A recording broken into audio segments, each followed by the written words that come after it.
My name is Jennifer, and at 43 years old, I find myself completely hooked on Spanish soap operas. Thanks to various streaming services, I've been binge-watching one dramatic series after another.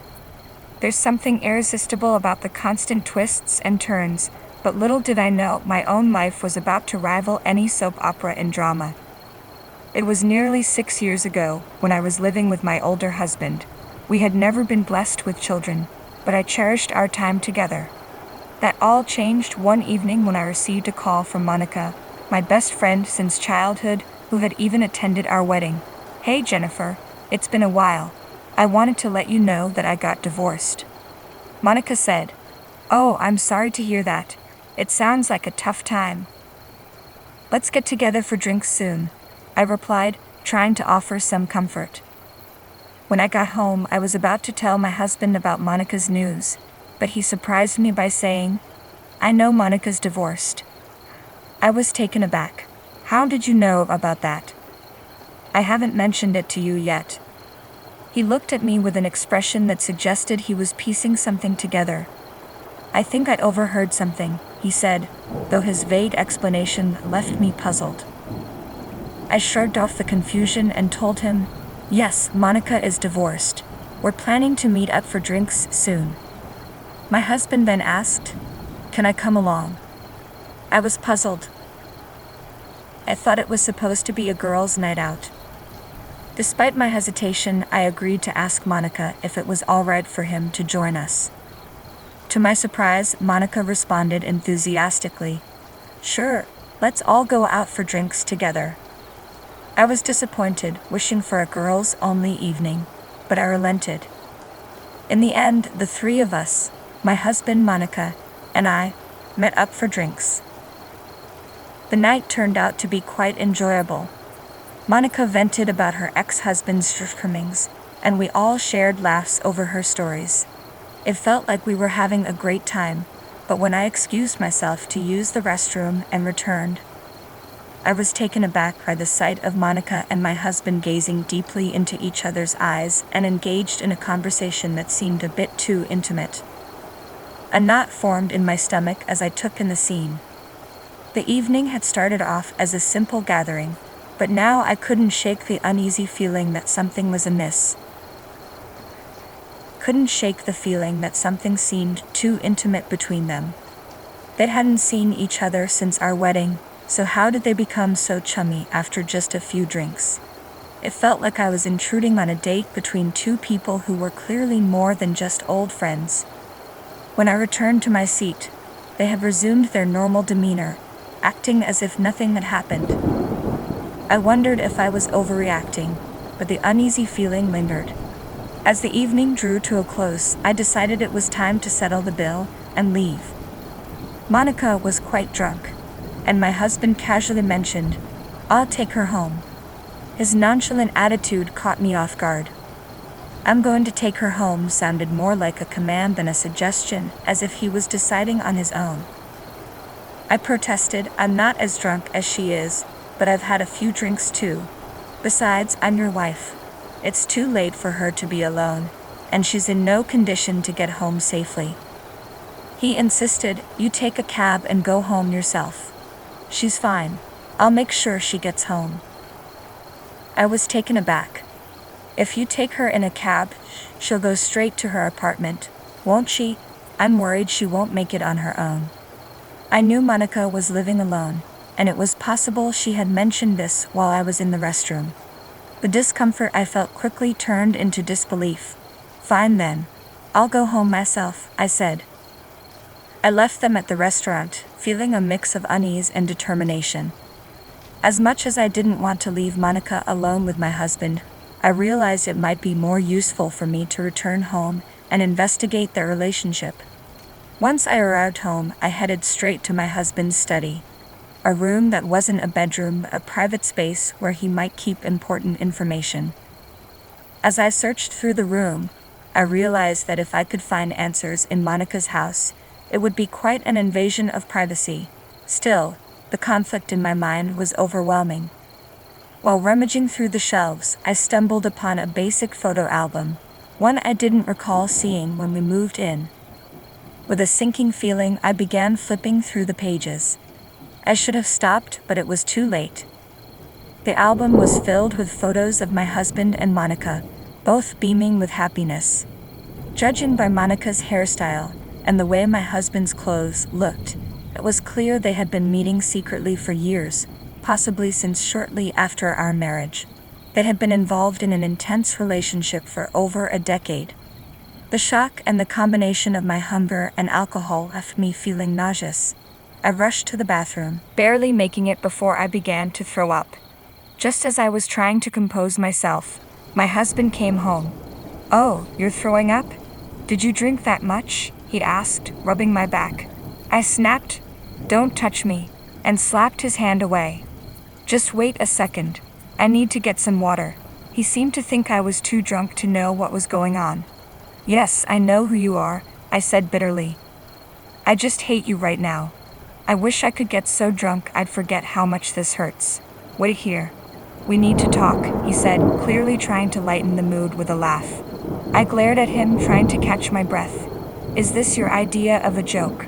Are you trying to make light of the situation because I'm upset about you dropping her off?"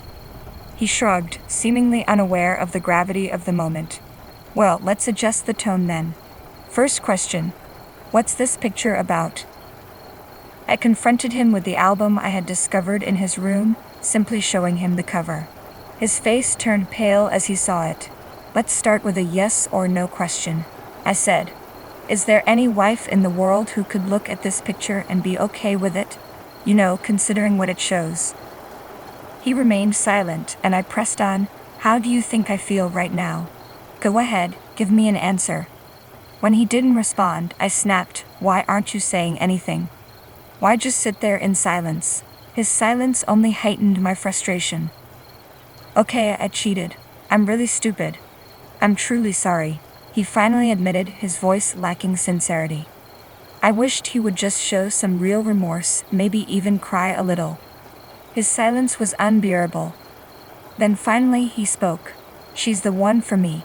Monica and we were both married to the wrong partners. After everything, we finally found each other. I feel like we're soulmates, destined to be together." I was stunned.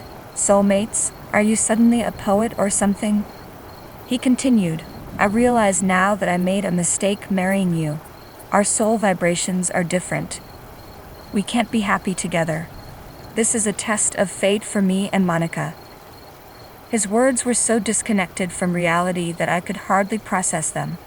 "So, we're not connected on a spiritual level. Is that what you're saying?" I stared at him, speechless, struggling to grasp the bizarre turn of our conversation. I was completely baffled by his words. I couldn't make sense of what he was saying. Only that he and I were hopelessly incompatible. My best friend had betrayed me, my husband had betrayed me, and honestly, I was beyond tears. "I don't understand what you're talking about," I said, feeling numb. "All I know is that you and I are hopelessly incompatible. If you're so keen on being with Monica, then fine. I'm willing to let you go, because you've been a terrible husband." He seemed to be speaking in riddles, and it only made my frustration grow. "I don't think you and I are compatible either," I said flatly. "You've clearly lost your mind, but I still don't understand what you're on about." "I knew you'd say that," he replied, seemingly resigned. "So you'll agree to a peaceful divorce, right?" I replied, "So you won't be paying alimony then?" He didn't seem to grasp the gravity of the situation. "I don't think I'm in the right spiritual mindset to deal with you right now," he said, his voice trailing off as if he were in a different world. His incoherence was almost maddening. "What's the matter with you, Jen?" he asked. I responded with an equally ridiculous answer. "I'm ignoring your absurd divorce request." Ignoring his pleas, I headed to the shower. He continued to shout from the other room, criticizing me and demanding a response. "I'll never be free unless you agree to divorce me," he yelled. I ignored him completely. "You'll be free to do what you want, and I'll be free from you. From this day on, you're nothing but a piece of trash to me, as insignificant as mold in a bathtub." The next morning, my husband left for work in a foul mood. I didn't greet him, prepare his breakfast, or even help him with his tie. I had taken the day off after our night out, and I got up just in time to see him leave. Well, from today on, I'll be living alone. I decided to tidy up my room, and by the evening, when my husband came home, I heard him call out from the front porch, "I'm home." But I didn't respond. Soon he was shouting about his missing shoes. "Hey Jen, where are my shoes? And why are you eating without me?" I remained silent, watching TV and enjoying my steak and fine champagne. "Yes, I threw away your shoes," I called out without looking at him. "It's normal to eat alone since I live here by myself. I have quite a bit saved up, so I'm treating myself." He sounded frustrated. "Jen, are you even listening?" I poured myself another glass of champagne, ignoring him. "We'll talk after I get out of the shower," he said, but I could hear the irritation in his voice. As I heard him clattering around upstairs, I knew he was searching for his pajamas. Then he called down, "Jen, why is there nothing in my room? Where are my pajamas? I can't even take a bath without any clothes." I replied calmly, "I live alone now. You'll have to figure it out." I quickly finished my meal and went to my room, showing no reaction to his distress. He followed me, asking where his food was. "Go buy your own," I said. "I've told you repeatedly that I live alone." I had already finished my bath, so I headed straight to the bedroom. I had even disposed of his toothbrush, curious to see how he would manage in the morning. When I woke up, my husband was sitting in a chair, looking like Roddins the Thinker. He must have been in such a rush last night that he didn't manage to properly get ready. His hair was sticky and messy, exposing his scalp. As soon as he saw me, he tried to compose himself and got down on his knees, desperately apologizing. I was genuinely shocked by how far he was willing to go. "It hurts me to know how you've treated me, but I realize I've done terrible things to you without considering your feelings," he said, his voice full of regret. "I'm sorry for that." His apology was exactly what I needed to hear, but I didn't respond. "I want us to start over," he added, hoping for a second chance. I was stunned into silence. I gave him a look of sheer disgust. No, I said. "I can't live with someone who is spiritually lost, cheats, and causes so much trouble." His shock was palpable. "You don't like that?" he asked, clearly taken aback. "Think about what you did," I said coldly. "Say something if you have a clue." He pleaded, "I'll do whatever you say." I knew he was falling back on his usual tactics. Promises and material gifts whenever we had a fight. But this time I was prepared. "Okay then, do as I say," I replied, the words I'd been waiting to say finally escaping my lips. I smiled, and his face fell, a look of despair spreading across it. I wanted to see that expression. No, I corrected myself. "I don't mean it like that." His confusion was evident. "I have no intention of accepting any terms," I continued. "Do you really think you can just brush off your infidelity after all this time?" "I'm taking action against both you and Monica," I declared. "I'll do everything in my power to hold both of you accountable. And I'll inform Monica's ex-husband as well. You'll both be facing alimony claims." He looked at me with wide eyes. "Good luck paying them," I said. "Come on, get up and take your things with you." I forced him to gather his belongings and dragged him to the front door. "Where are you taking me?" he asked, bewildered. "Outside," I said firmly. "I'm taking over this house. It's mine now. I don't want any more strangers in my home." "Wait, can't you at least wait until after the divorce?" he pleaded. "That's not going to happen," I snapped back. "Why not?" "What the hell, Jen? You just started talking all of a sudden and then you were so cold. Shut up and get out." I shoved him out the front door, with all my might. The strength I was able to muster came from the years of accumulated stress and anger. It's strange how much negative energy can build up over time. Before the divorce papers were finalized, we all, my husband Monica, her ex-husband, and I, met to discuss things. Monica admitted she had fallen for my husband at our wedding and had approached him immediately afterward. Their affair began then, and they had been discreetly continuing their relationship, hoping to stay under the radar until they were both free. They had been cheating on both their families. Monica's ex-husband was devastated when he first learned of the affair. I had no sympathy for the situation. Instead, I was relieved. The evidence they provided would support my claim for alimony. After being kicked out of our home, my husband moved in with Monica. But when she received the alimony demands from both me and her ex-husband, reality hit her hard. "We can't remarry if we're in debt," she said. "I need to find someone with better financial prospects." She gave him the boot, despite her claims of a spiritual connection with him. Isn't she the soulmate you thought you were connected to on a deeper level? And now you're losing her over money. I couldn't help but feel disgusted by their predicament. Suck it up, I thought. This is what you get for betraying your wife. 6 years have passed since then. While I was paying alimony, my ex-husband retired and had to spend most of his retirement funds on those payments. He still struggles, and Monica's situation isn't any better. She's living in tough conditions, having exhausted her savings on alimony, and no man would want to remarry her in her current state. As for me, I've been earning well but haven't done anything special with my money except focus on work. Life is unpredictable, so I'm trying to live modestly and do what I enjoy. They say, if you're prepared for anything, you're prepared for everything. I've been enjoying watching Spanish soap operas every day. Recently, I met someone at work who shares my interest, and we're even talking about traveling to Spain together someday. I look forward to that day, and I'm not concerned with soul vibrations. For now, my goal is to live happily and peacefully. One day, as I was preparing dinner in the kitchen, I heard a strange noise from my daughter. "Mom, oh no, this can't be," she exclaimed. I quickly turned off the stove and rushed to the dining table where she was sitting. "What on earth is this?" I gasped in shock. To my surprise, there was a wiretap device on the table. Who could have done this, and why? "My name is Gwen, a 37-year-old housewife. I live with my husband, Oscar, and our daughter, Lynn."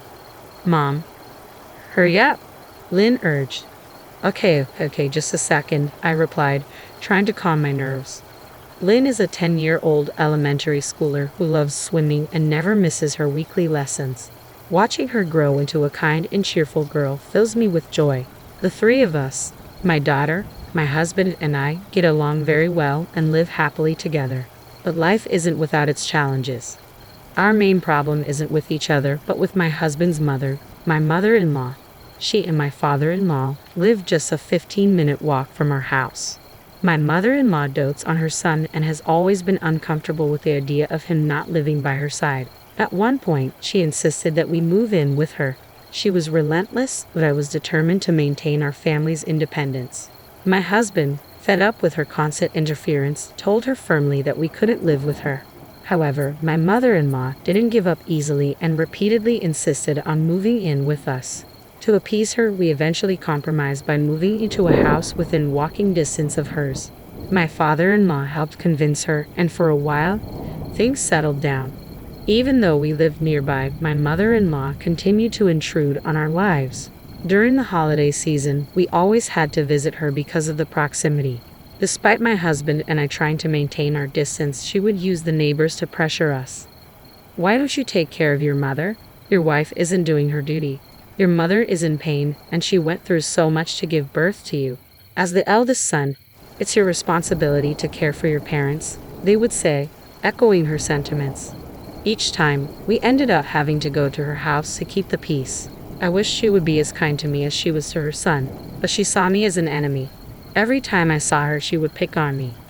"When you're feeding Oscar such terrible food, I can't believe it. I feel sorry for him. I wish I could cook for him every day," she would sneer. "Mom, how can you say such things? Stop it." My husband would always defend me, but her persistence never waned. How can it be that you've been married for 2 years and still haven't had a baby, Gwen? I think you might be infertile, she once said, shocking me with her cruelty. Even my husband was furious. Mom, enough. We're not in a rush. Besides, having a child is a blessing, not something you can force. Don't assume Gwen is infertile based on your feelings. It could just as easily be me, he retorted, with my father-in-law backing him up. Oscar's right. You can't predict when you'll be blessed with a child. Don't look down on Gwen just because you had a baby early, my father-in-law added. My mother-in-law finally calmed down after their intervention, but the peace was short-lived. Soon enough, she resumed her bullying. When our daughter was finally born, my father-in-law was overjoyed to welcome his first granddaughter. I hoped that having a grandchild would soften my mother-in-law's attitude, but her reaction was far from what I expected. What? It's not a boy? Are you kidding me? It's your duty to give birth to a boy since you married the eldest son, she complained, completely disregarding the joy of the occasion. After all the pressure she had put on us to have a child, she now had the audacity to complain because our baby wasn't a boy. My husband and father-in-law were equally appalled by her behavior. It became clear that she simply disliked everything about me. As our daughter grew, my mother-in-law showed little affection for her, and Lynn, even as a child, sensed that her grandmother didn't like her. As a result, she became attached only to her grandfather. Seeing this, my mother-in-law's anger grew, and she began to treat both my daughter and me even worse. Despite Lynn being her son's child, my mother-in-law criticized her character, saying, even though she's Oscar's daughter, she's not of good character. The situation was heartbreaking, and I wondered how much longer we could endure her relentless negativity. I wondered if she was insinuating that Lynn only inherited my worst traits, or worse, that Lynn wasn't even Oscar's child. That was the final straw. Please don't make such accusations. I snapped at my mother-in-law. Lynn is Oscar's and mine. What kind of nerve do you have to say something like that? Oh, you're getting upset like that because you're hiding something, aren't you? She sneered, as if enjoying my anger. Stop it, I shouted. You've gone too far. We're leaving. My father-in-law was out shopping, and Oscar was in the other room on a work call. I quickly got Lynn ready, put on her shoes, and headed to the door. When Oscar noticed us leaving, he came over, surprised. What's going on? What's the matter? I'm sick and tired of your mother's horrible attitude, I replied, my voice shaking with frustration. Did Mom say something again? She started questioning if Lynn is really yours. What? She said what? His face turned red with anger, and he called out to his mother. Mom, are you serious? How can you say such a thing? But she didn't even flinch. I just said what I thought. Oscar and Lynn don't look alike. Are you kidding me? We're leaving, and we're never coming back. Oscar grabbed his things, put on his shoes, and we left the house, heading home in silence. That was ugly, he finally said as we got inside. How insane is she? Does she have any morals at all? I sighed. Lynn's just entering a sensitive age. It's terrible that your mother would say such disgusting things, planting negative thoughts in her head. A little later, my father-in-law called Oscar, asking why we left. When Oscar explained what happened, his father was appalled and promised to give my mother-in-law a stern talking to. But despite their anger, my mother-in-law never stopped bullying me. I was sure she'd continue to find ways to annoy both me and Lynn. One evening, Oscar turned to me and said, let's stop going to my parents' house. What? But what about the neighbors? They'll start saying things again, telling us to be good to your mother. Then ignore them. The neighbors are just strangers. We don't need to care about their opinions. He was right, and I felt reassured. My mother-in-law might be good at manipulating the neighbors, but as Oscar said, we just needed to ignore them. We used to feel guilty every time one of the neighbors criticized us, but now I didn't care what the outside world thought. We were united as a family, and that was all that mattered. After that, we stopped visiting my in-laws. My mother-in-law tried contacting Oscar, asking why we hadn't come over, but we stood firm. We were done letting her control our lives. I couldn't fathom how she even managed to contact him like that in the first place. Did she not realize she was the cause of all this? Or did she simply want to see her son, knowing full well she was doing the worst possible thing? Regardless, we were resolute. We would never go to my in-laws' house again, and we certainly wouldn't allow my mother-in-law to come to ours. As we started living like this, the neighbors began to meddle, offering their unsolicited opinions.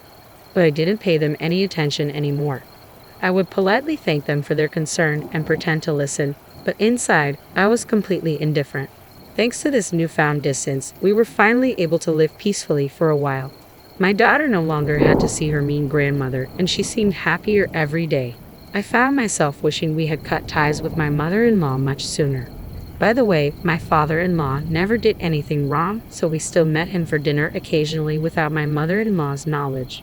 My daughter adored her grandfather and loved these dinners with him. We were enjoying our lives and spending happy days together. But then something unexpected happened. One day, as I was preparing dinner in the kitchen, I suddenly heard my daughter make a startled noise. I wondered what she was up to, but I was in the middle of cooking and couldn't step away. I decided I'd ask her about it later. "Mom, I can't get it off," she called out, sounding surprised. "What's going on, honey? Come see this. Hurry. I'm putting the pot on the stove. Just give me a moment. Please just come," she insisted. Sensing her urgency, I turned off the stove and hurried over to the dining table. What? What is this?" To my shock, there was a wiretap sitting right there. "Who did this? And why?" I whispered. "Mom, this can't be happening." My daughter was starting to panic. Quickly, I covered her mouth and typed a message on my phone. "Don't say anything. We don't know who might be listening." She nodded silently, understating the gravity of the situation.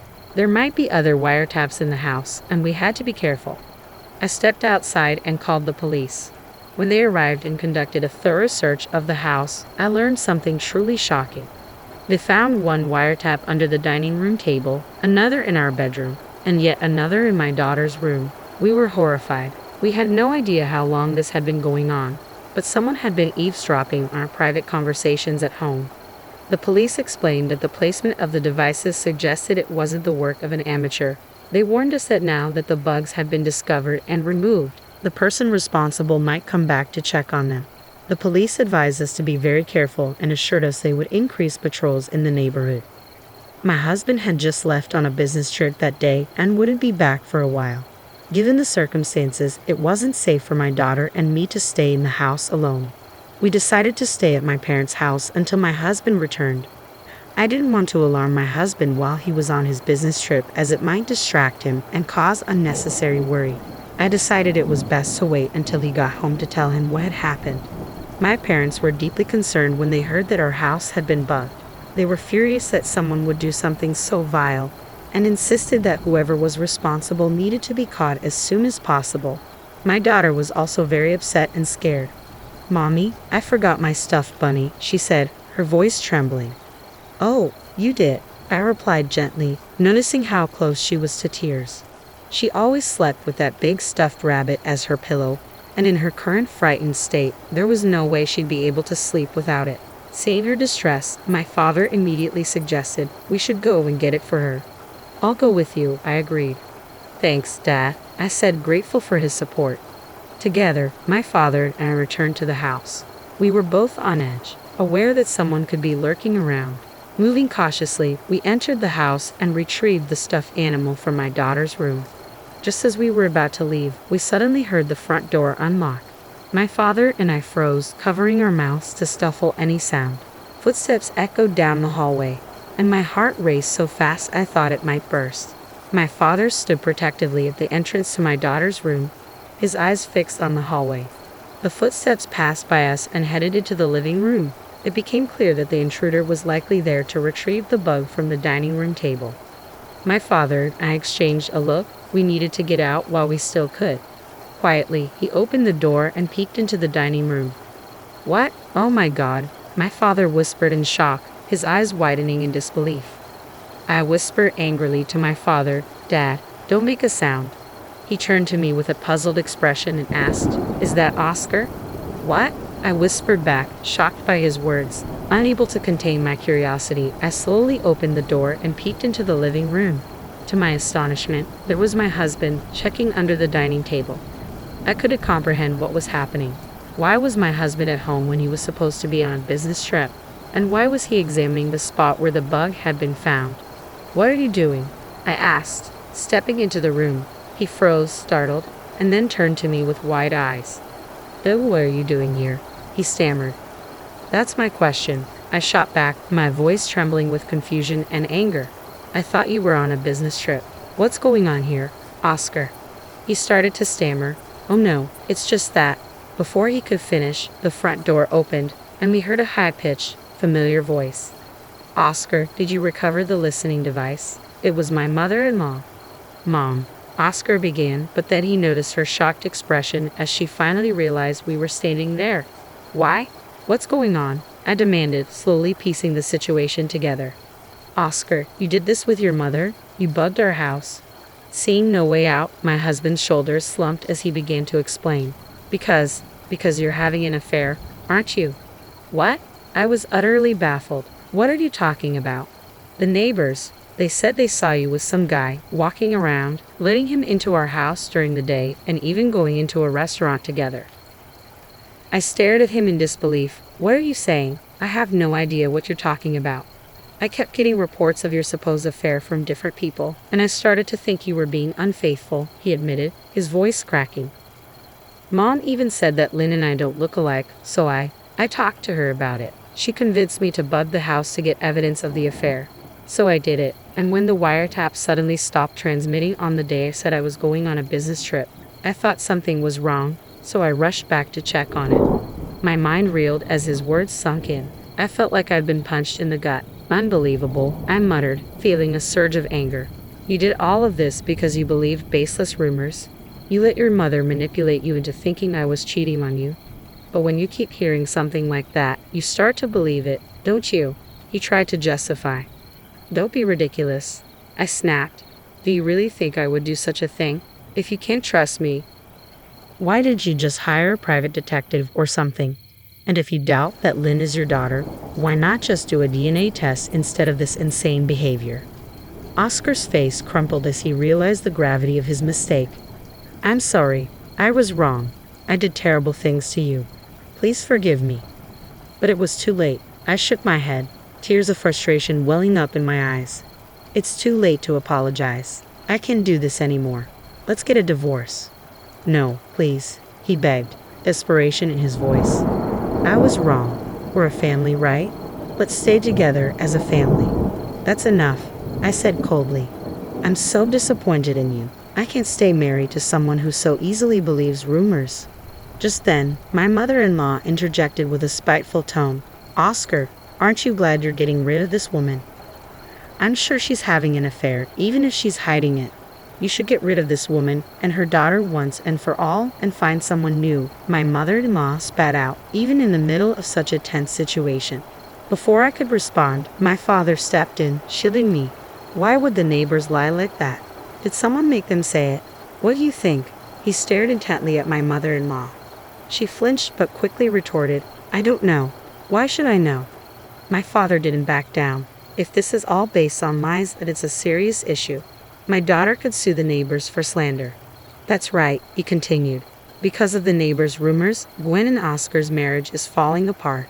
Should we start telling them now that we're going to sue? My mother-in-law instantly panicked. That's too much. They were probably just joking. My father pressed on. A joke? That's even worse. They should be held accountable. Why not? You can't do that, she protested, her voice shaky. Why not? My daughter is being falsely accused of infidelity.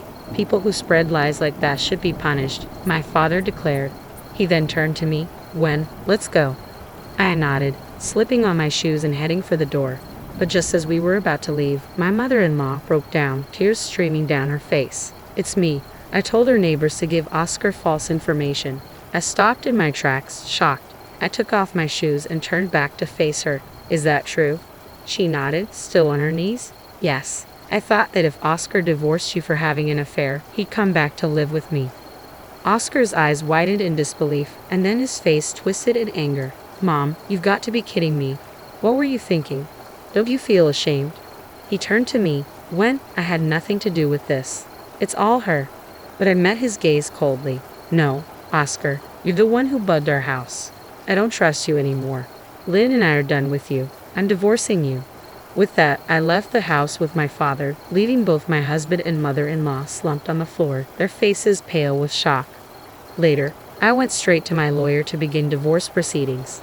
I also confronted the neighbors, offering them a deal, in exchange for not suing them. They had to tell me every detail of what my mother-in-law had asked them to do. They confessed everything, confirming that she had orchestrated the entire scheme. As a result, the court accepted my claim, and I was awarded alimony and child support. My mother-in-law's actions even led to her own downfall.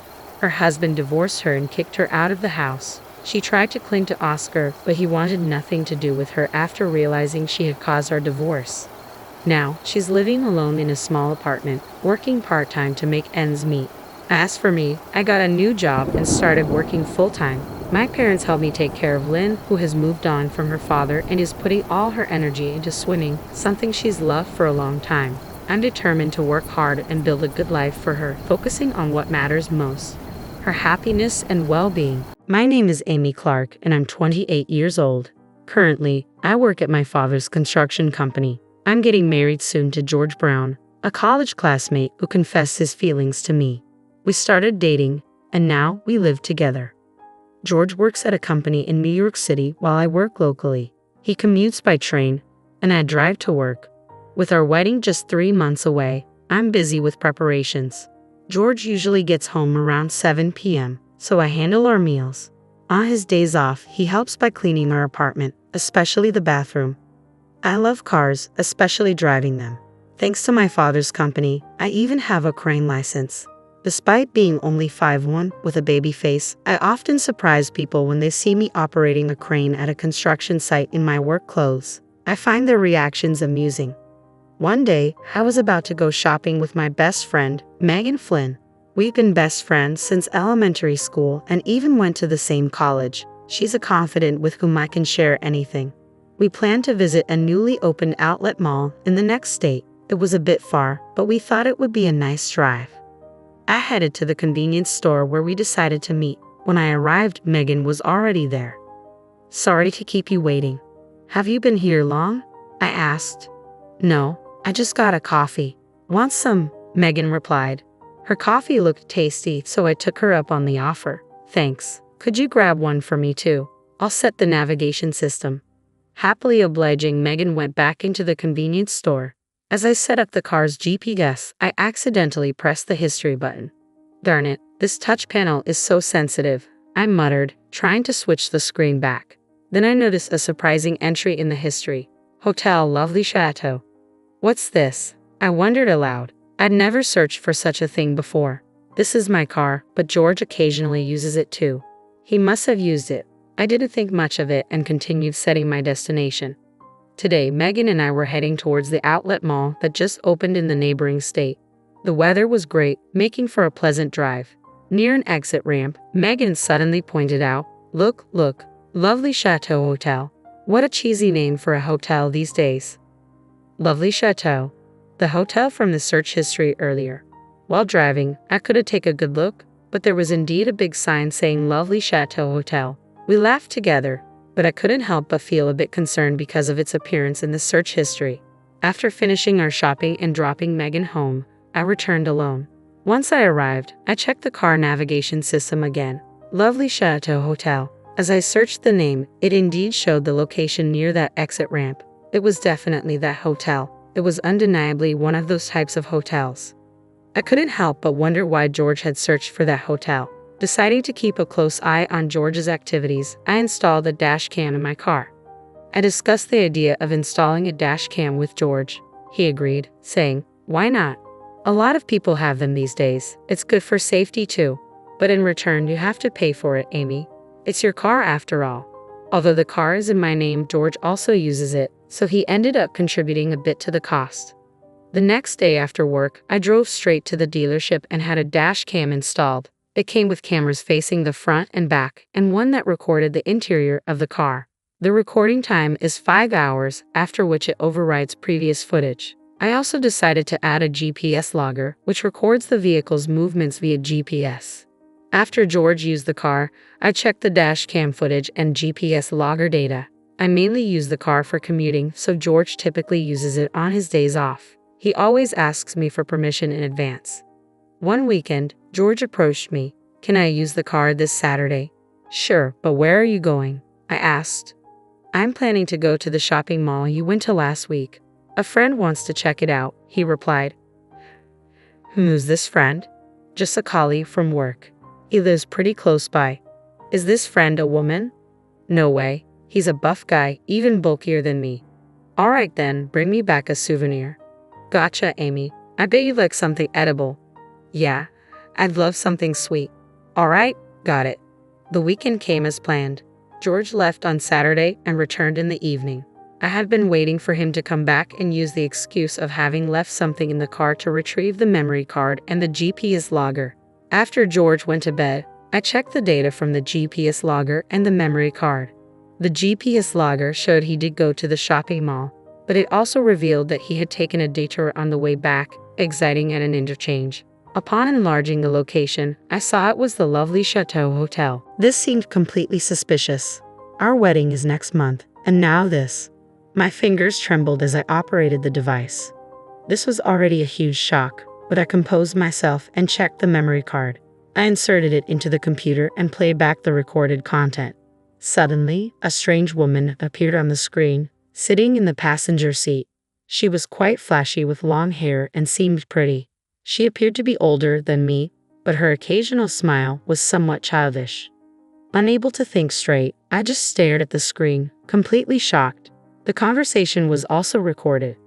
Really, you're such a bad boy. You're getting married next month and you're still doing things like this, she laughed. It's all good. The reason I'm marrying her is because her dad's the boss. He's a construction contractor, but he's loaded. George's voice resonated from the playback.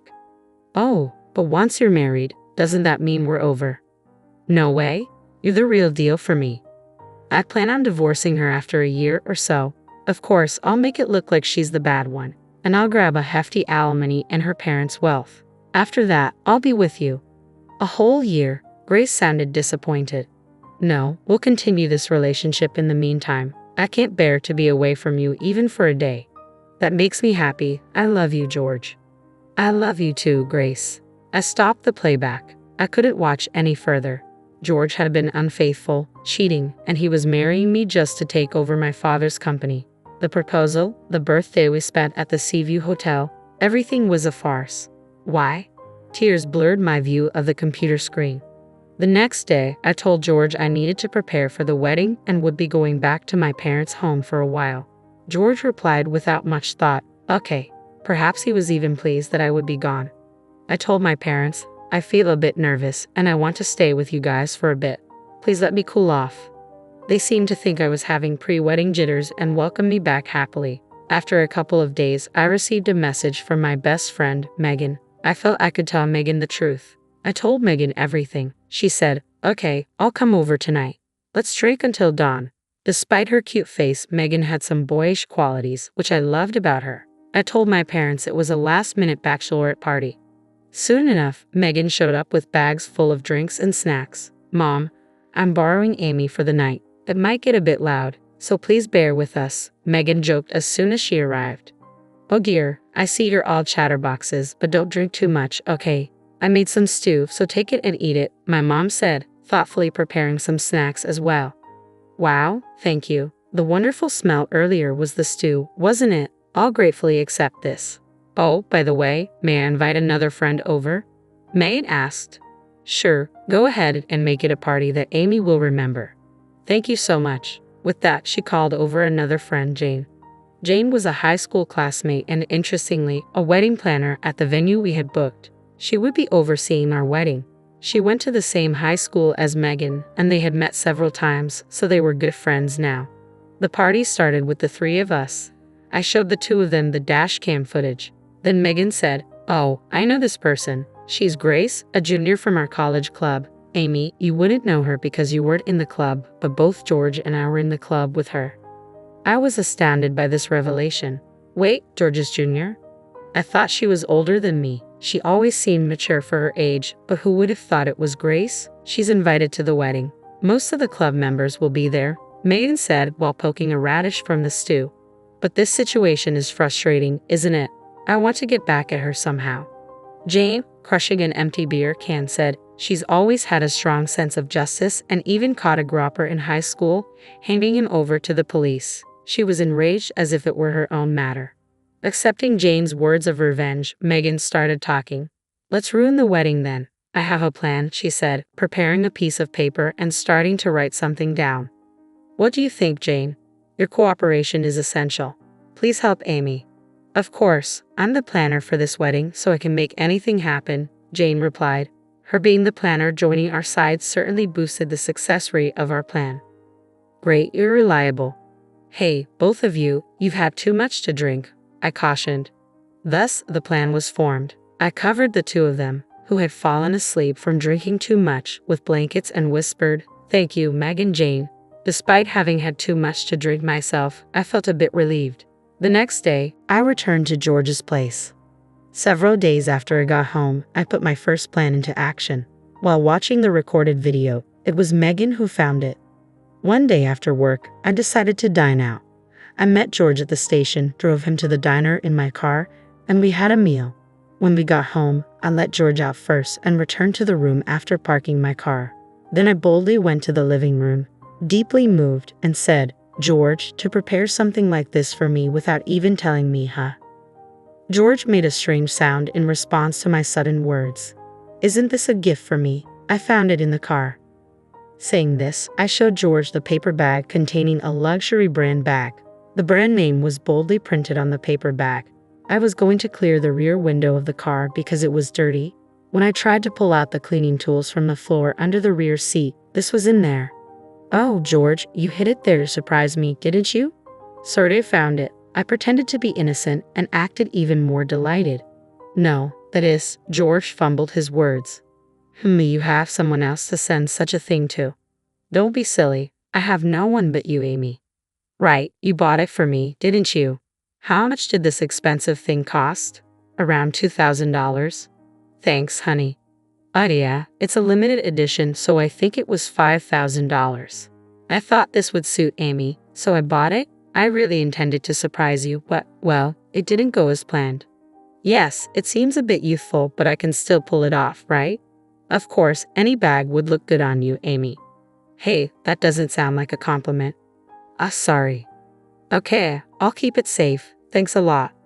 When I heard his last sigh, I could hardly hold back my laughter. In the video from that party, I saw George being urged by Grace to buy a luxury bag. He confirmed that he had bought a high-end bag and hid it in the floor of the back of the car. I found it and kept it for myself. During dinner later, George was sighing. Serves him right. A few days later, I got a call from my father. It seems like my old habits have surfaced once again. Believe it or not, I bought a new car. I've always had a thing for cars, and I've driven quite a few over the years. Apparently, on my way home from work, I pulled over at a used car dealership and spotted a gem of a car I used to admire. On a whim, I bought it right then and there. "Dad, didn't Mom get mad at you?"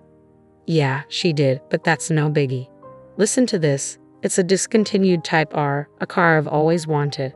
I thought if I let this one slip, I might never get my hands on it, so I bought it on the spot. I can hardly wait to get it delivered." "Really, Dad? You never think about the consequences. What are you going to do with your current car?" "Oh, I'll give it to you. It's still in great shape and can hold its own against the flimsy cars these days." "That hatchback, right?" I suppose I have grown a bit tired of the car I've been driving." "Just sell that one. How can you enjoy driving such a weak automatic car?" That's when it hit me. "Okay, got it. I'll do that. Thanks, Dad." "Yeah, the new car arrives next week. You can pick it up then. I'll have it cleaned for you." "Okay, but this is the last of your indulgences, right, Dad?" "Don't say that. A man's dreams never end." All right, thanks, Dad." I hung up the phone and couldn't help but grin. And so, my car changed within a few days. "Amy, did you change your car? This one looks cooler than the last one." "Yeah, my dad bought a new car and gave me his old one. It's cooler than the previous one, isn't it?" "Yeah, it's cool. Lend it to me this Saturday?" "Sure, why not?" I felt like a fish had taken the bait. Then came Saturday. George, who had left with the car keys, came back immediately. "Hey, that car, what's wrong?" "It won't start. I can't drive it." "You can't drive it? Well, what's the matter? You drove it just fine yesterday, didn't you?" "That's because it's a stick shift." "So what's the problem with that?" "It's just that I only have an automatic license." "Oh, that's right. I forgot about that. This is not funny. I can't drive now." "Why is that a problem? Do you want me to drive for you?" No, no, that's not it. I mean, I don't want to spoil your day off. Really, I don't mind though. No, no, I'll figure it out.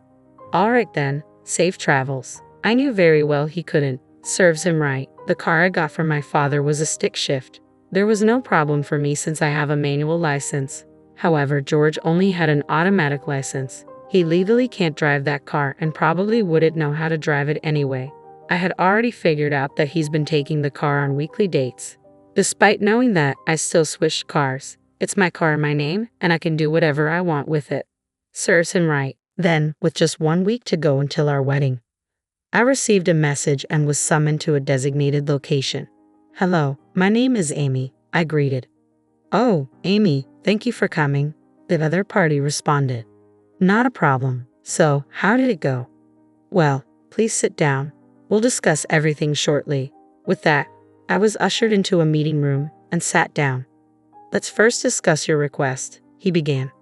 Yes, I nodded. This was a private investigation agency. I had requested a background check on George. The subject, George Brown, was definitely in the wrong. We have secured photos and videos. Would you like to see them? Yes, please. The investigator pulled out a laptop, inserted a USB drive, and started playing a video. In it, 2 people were walking playfully, arm in arm, before entering the hotel. The date and time of the video were from a Saturday afternoon 2 weeks ago.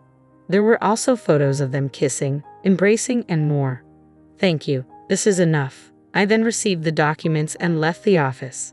Honestly, I knew about the affair, but seeing it so blatantly presented was hard. I contacted my friends Megan and Jane and arranged to meet at a pub. I secured a private room, showed them the documents I received earlier, and we started our analysis. Oh man, this is clear-cut evidence, Megan said. This one's quite something too, Jane added. I have lost all sympathy. I'll bring him down completely. With that, I took a big gulp of my beer. Hey Amy, could you lend me these? Jane asked. Huh? What for, Jane? I was already planning to make a slideshow of the bride and groom, so it would be easy to include these. Okay, all that's left is to get ready for the big day. With that, Megan raised her beer mug and gave me a toast. To us. Let's give it our all. I was so touched that everyone was going all out for me that I felt like crying, but I held it back, and so the big day finally arrived. The day of the wedding was hectic, busy to say the least. Upon arriving at the wedding venue, I was immediately ushered into makeup, wardrobe, and other preparations. Regardless of my state of mind, everything moved along as planned. When I saw myself in the mirror donning the white wedding gown, I was brought to tears. Despite this being the very image I had once dreamed of, I never thought I'd be wearing it with this feeling. Noticing my tears, my mother gently said, "Oh dear, the bride shouldn't be crying already," as she wiped my tears away. I'm sorry, Mother, but these weren't tears of joy. The ceremony ended, and the reception began. Just before making my entrance, I caught sight of Jane, who gave me a comforting smile. George was cheerful and smiling right from the start, while I could only manage an awkward smile. The reception proceeded without a hitch as planned. Then came the moment for the bride's farewell letter to her family. The hall darkened and a spotlight fell only on me and my parents at the head table. I was handed a microphone, but instead of reading my letter, I turned to face the crowd and began to speak softly. Everyone here today, thank you very much for joining us. Normally, at this point, I should be saying goodbye to my parents and expressing my gratitude for marrying the man I love, but a stunned silence swept through the crowd as I broke from tradition. Jane, off to the side of the stage, gave me an encouraging thumbs up. The real bride is not me, I declared, causing an immediate stir among the guests. The real bride is Grace Davis, a junior from George's college years. George has admitted that it's not me but her who he truly loves. I have evidence. After speaking, the spotlight shone on one person in the crowd, and there was Grace bathed in light. Lively music started playing, and a slideshow began. Images of them holding hands, kissing, and even entering the hotel were displayed one after another. Then the music stopped, and a video of their conversation played at a loud volume. The hall was in an uproar. What's going on here? George, you owe us an explanation. Amidst the flying shouts, I handed the microphone to a pale-faced George and bowed to his parents before stepping off the stage. Megan and Jane, who had rushed over, practically dragged me away from the venue. Behind me, the situation had become an unmanageable uproar. Still in my dress, I felt a mix of relief and triumph. Jane led me to an unused green room where Megan brought my belongings and clothes. I quickly changed before leaving the wedding venue. Megan drove me home, and I was finally able to catch my breath. "We did it," she said. "Yeah, we sure did." Despite the commotion, I felt oddly exhilarated after spilling the beans at the wedding. I packed my bags and returned home. My parents scolded me when they got back, but since George was the cause of the issue, it wasn't too severe. My father took care of the aftermath. The wedding was almost over but was called off, so there were issues like returning the gifts. People understood the situation, so everything went smoothly without any significant problems. The one who had a hard time was George. His infidelity got exposed, and the wedding became a mess. As a result, his parents had to bear the entire cost. On top of that, George's boss was present, so the whole company found out about his affair. It was also discovered that George had been contacting Grace during work hours using the office email, leading to his demotion. He didn't lose his job, but the office atmosphere became unbearable, so he soon quit. As for Grace, she didn't end up with George. After causing all that commotion, they broke up.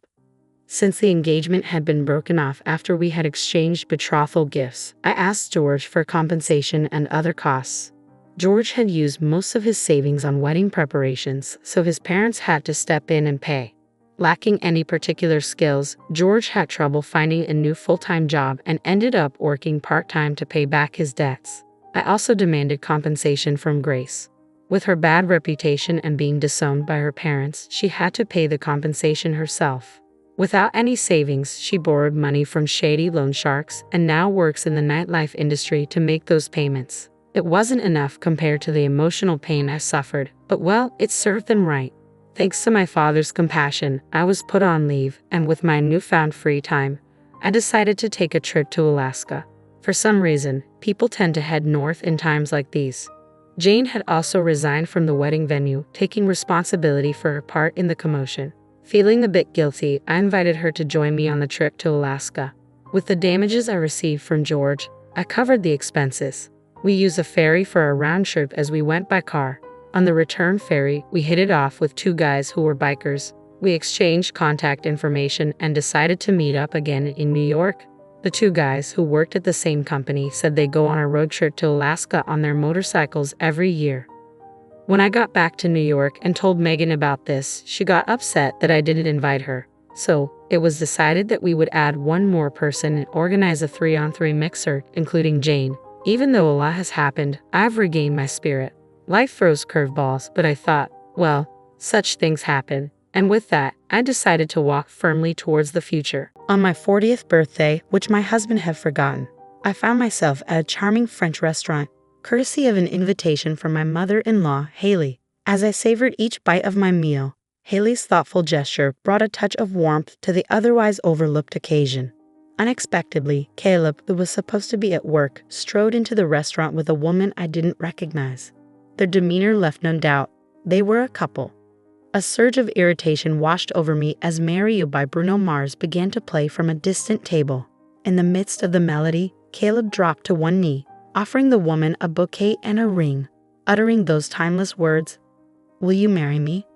Amidst tears of joy, she accepted, and the surrounding patrons erupted into congratulations and adoration. Exchanging glances with Haley, I forced a smile and with a knife in hand, approached Caleb to offer my congratulations.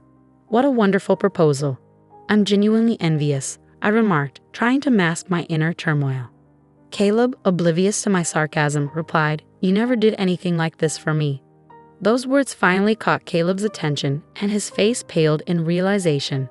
"My name is Kinsley," I continued, dropping the charade. "I live with my husband Caleb and my mother-in-law Haley." I reflected on the complexities of our relationships, how Haley, despite the societal stereotypes, had been a pillar of support, while Caleb's attentiveness had waned over the years.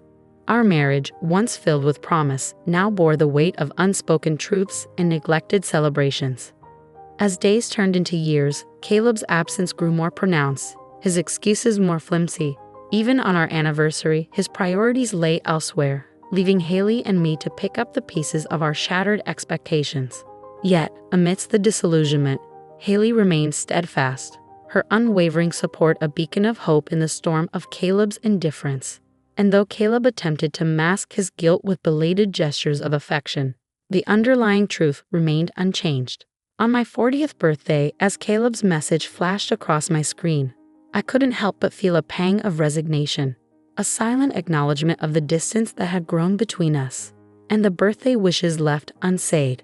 I got a sinking feeling from the moment I woke up that morning, and true to my instincts, it seemed he had forgotten. Really? Forgetting not just the anniversary but your wife's birthday too, Kinsley? Haley's voice was filled with genuine sympathy. I'm so sorry for my foolish son. No, Haley, you don't have to apologize. Please don't worry about it, I replied, trying to brush off the disappointment. Haley, however, had a solution. As an apology, though it might not seem like much, I had a hunch this might happen. So I booked a table for two at a French restaurant near the station. Luckily, a cancellation opened up a spot at a good time. I thought if Caleb remembered, I'd let you two go. But since he didn't, how about we go together? It's my treat today, really. Can we? French cuisine and near the station too. That's a popular place, isn't it? I asked, surprised by the offer. You're exaggerating. It's the least I can do to make up for my son's oversight. The French place has a broad clientele and a casual vibe, and there are plenty of affordable options. I'm sorry it's not somewhere fancier. No, I'm thrilled. Thank you so much, I expressed my gratitude. While it's about time for our reservation, shall we head out? Haley suggested, and we left for the restaurant.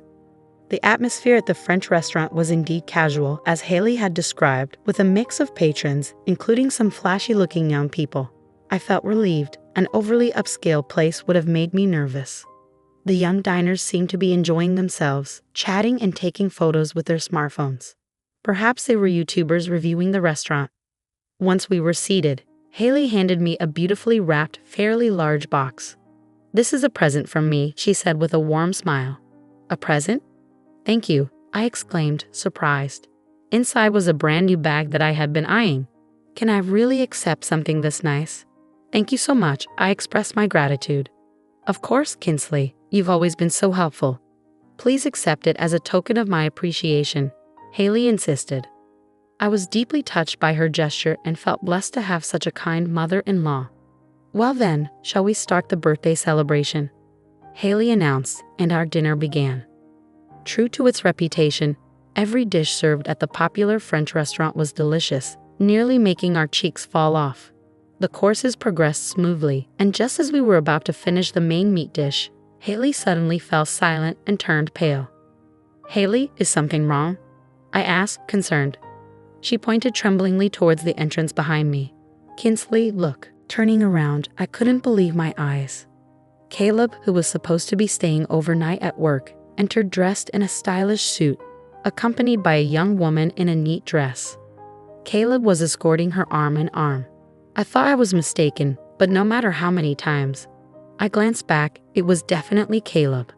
I was so shocked that I forgot to breathe for a moment, watching the two of them. Caleb, looking happy, didn't seem to notice us at all. Kinsley, is this? Haley trailed off, her expression mirroring my own disbelief. Probably, but should we watch a little longer? It's not confirmed as cheating yet, right? I reasoned, my mind grappling with the surreal scene unfolding before us. Confused, we decided to continue our meal while discreetly keeping an eye on them. Fortunately, Caleb's table was far from ours, and he, being in high spirits, didn't notice us at all. I hoped it was all a misunderstanding, but Caleb and the woman looked unmistakably like a couple from any angle. Was Caleb cheating with her all this while, claiming he was busy with work, facing a crisis at the company, forgetting our anniversary, my birthday? Thinking about it, a deep anger welled up inside me. Suddenly, Caleb formally presented the woman with a bouquet of roses. The atmosphere shifted as Mario by Bruno Mars started playing in the restaurant. It's a surprise proposal, murmured the surrounding customers, their attention fixed on Caleb and the woman. Even a young YouTuber at the next table started filming them. Listening closely, I could hear Caleb saying something to the woman. I'm sorry I can't always be by your side, but Ellie, I want to make you happy, he said, offering her an engagement ring. Will you marry me? The woman, tearfully accepting the bouquet and ring, replied, "I'm so happy. Yes, I will." At the same time, warm applause and voices saying congratulations filled the air. The song reached its climax, heightening the atmosphere. "I can't believe it. Not just cheating, but proposing," I whispered incredulously, still trying to process what I was witnessing. Glancing at the woman Caleb called Ellie, her face brimming with pure joy upon receiving the proposal had a refined and graceful air that didn't seem to belong to someone who would knowingly get involved with another's husband. Of course, appearances can be deceiving, but still. I looked at Haley, who seemed to be waiting for my reaction. "That foolish son. We can't let this go," she declared, her eyes holding a quiet rage. "Yes, Haley," I affirmed, determination solidifying within me. Taking and using knives from the cutlery box, we held them in one hand as we made our way through the other customers towards Caleb. "Congratulations. What a beautiful proposal." "I'm so envious," I said with the biggest smile, masking the storm of emotions raging inside me. With all the composure I could muster, I thanked Caleb. Still buoyed by his obliviousness, he responded without realizing it was me. "You never did anything like this for me," he remarked. Those words finally pierced his unawareness, and he turned around cautiously. Upon seeing me smiling, his complexion paled. "Kinsley, why are you here?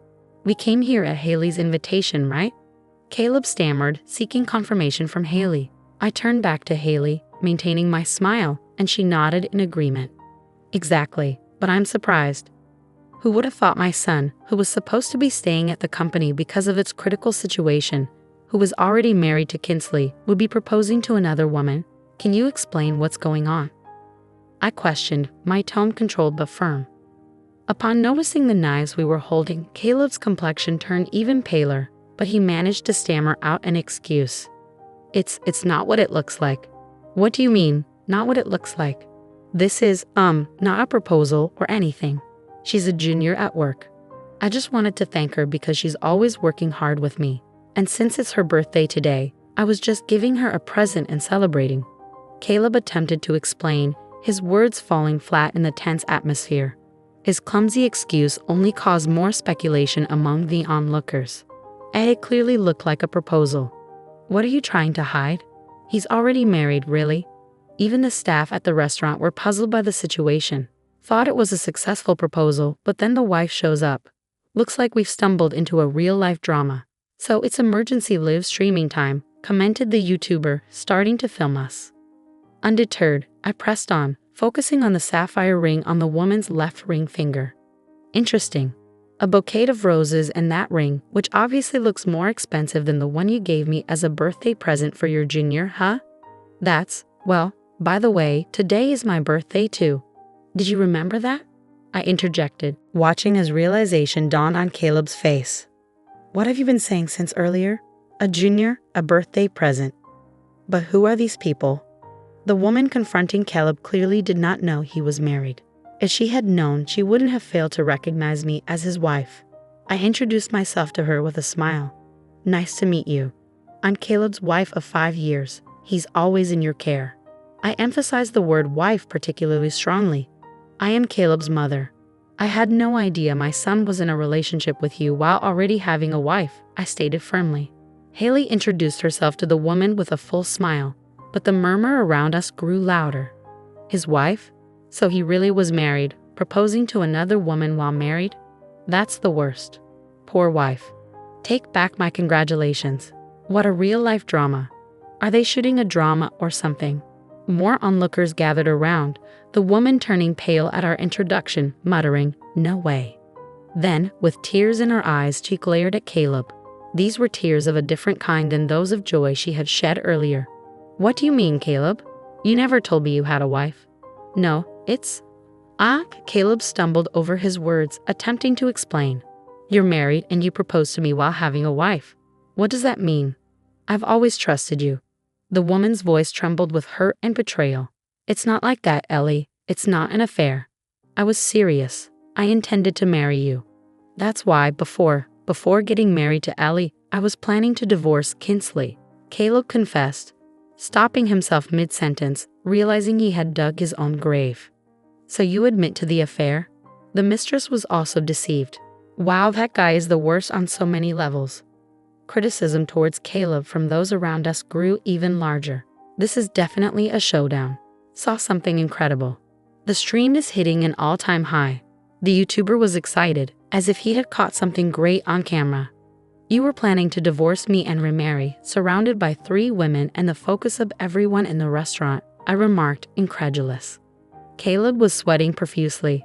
Suddenly, the woman stood up. In the next moment, she swung her purse full force and smacked Caleb right across the face. The sound of the hit echoed throughout the restaurant, and the previously buzzing crowd fell silent for a moment. Caleb groaned in pain, holding the spot where he was hit. At that moment, thunderous applause erupted from around, even louder than when the proposal was accepted. Way to go, serves that loser right.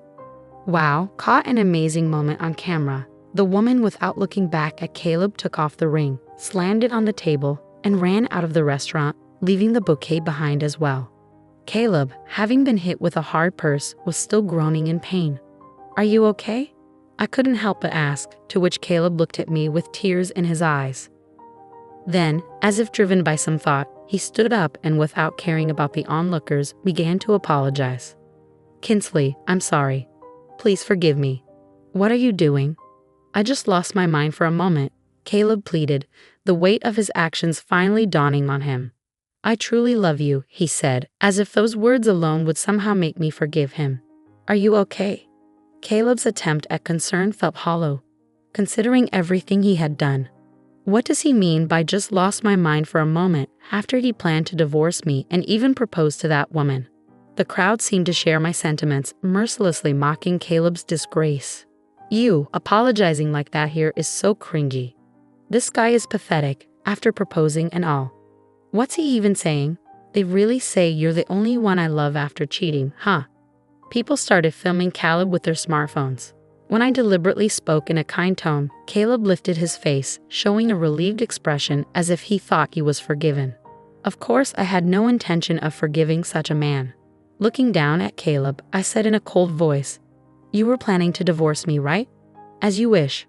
I'll divorce you, and I'll be seeking alimony for adultery. I won't ask it from her. She seems to be a victim too." Caleb's expression turned from relief to utter despair. "No, please, I won't do it again." "Wait, today's your birthday, right? Then let's celebrate your birthday here, all 3 of us." "That's fine, right? I'll make it up to you. Here, take this." In a desperate attempt, Caleb offered me the bouquet and ring that the woman had left behind. I was beyond angry. I was dumbfounded. Did he really think giving me something he intended for his affair partner would make me happy? Wow, giving your wife something meant for your affair partner? How stupid can this man be? It seemed everyone around us was taken aback. The sapphire ring Caleb was offering naturally was not my birthstone. "Stop this disgrace. Prepare yourself to pay alimony to Kinsley and to that woman you were proposing to as well," Haley scolded Caleb. "Why to Ellie as well?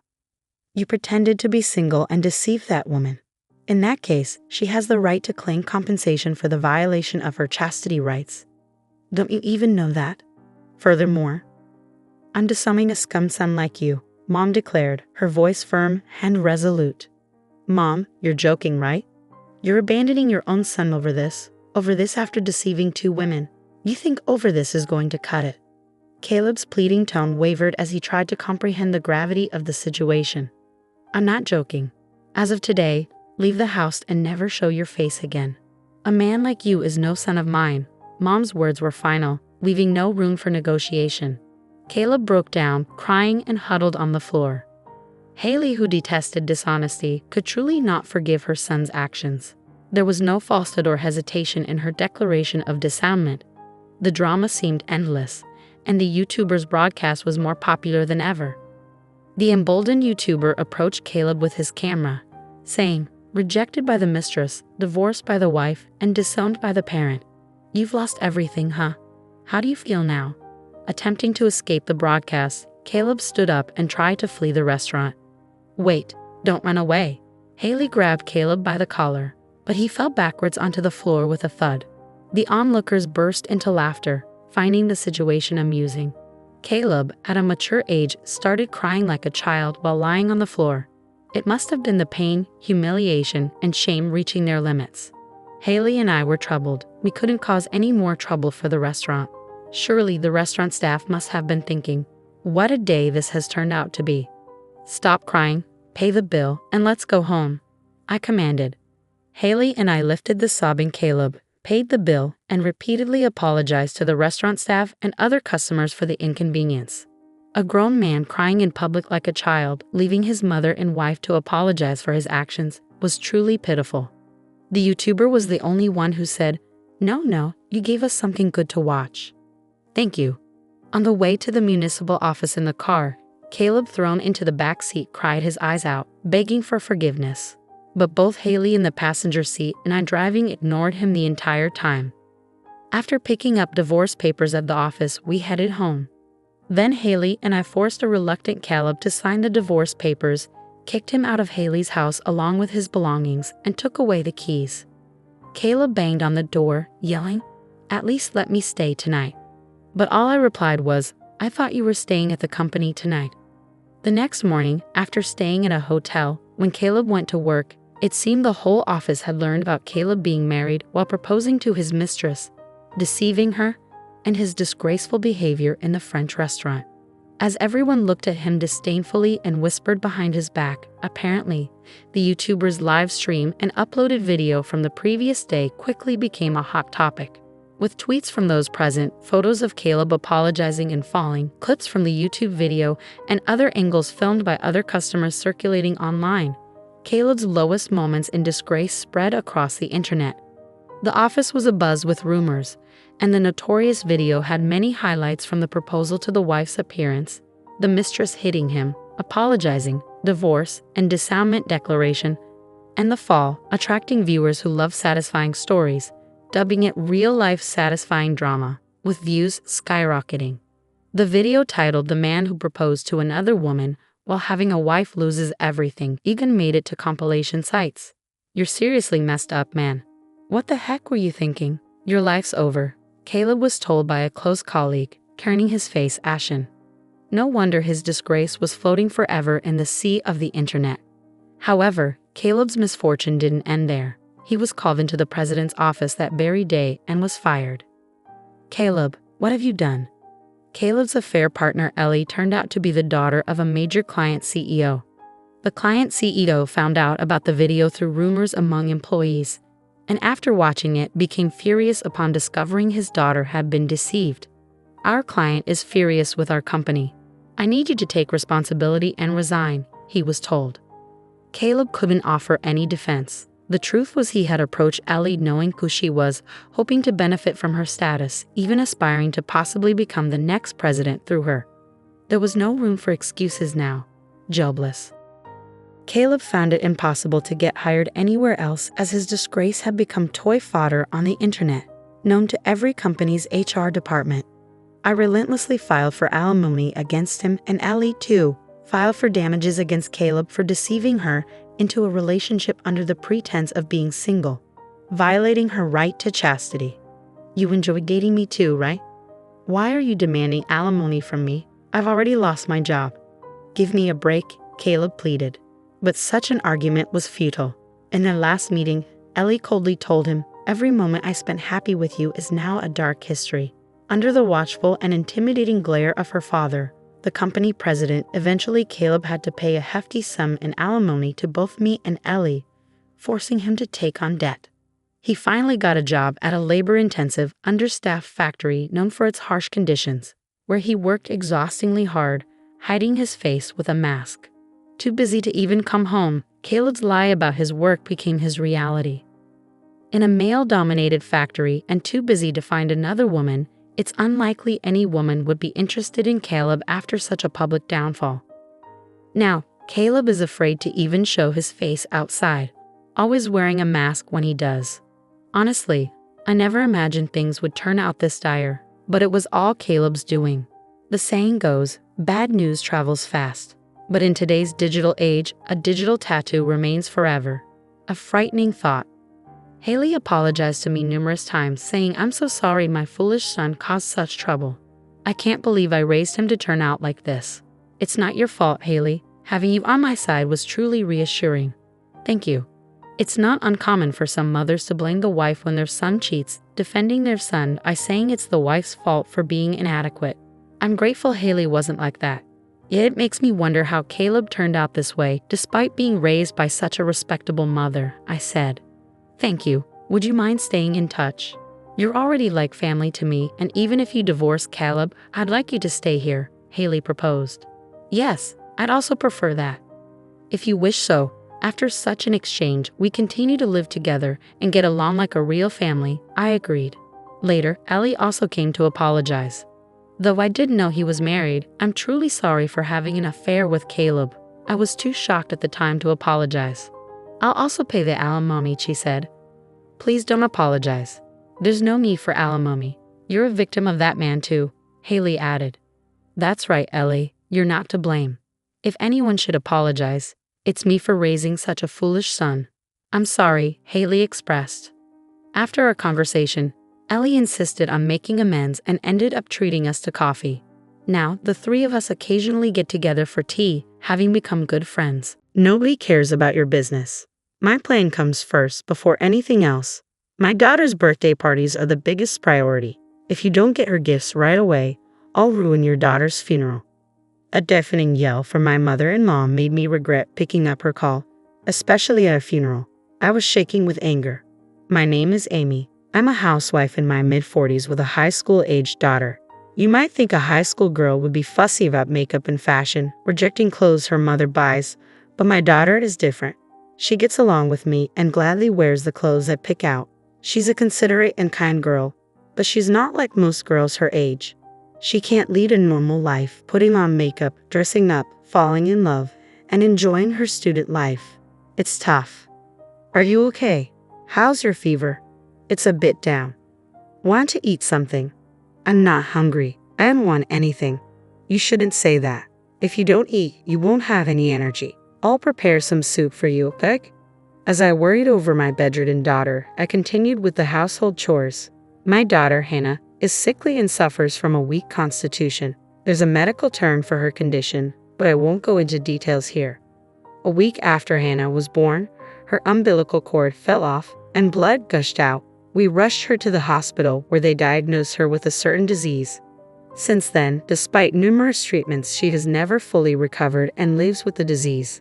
Regular hospital visits are a must, and due to the side effects of her medication, her health often deteriorates. During severe periods, she has to be hospitalized. Since becoming a high school student, she's hardly been able to attend school. By any standard, it's unlikely she'll graduate at this rate. Nevertheless, Hannah goes to school on days she's well.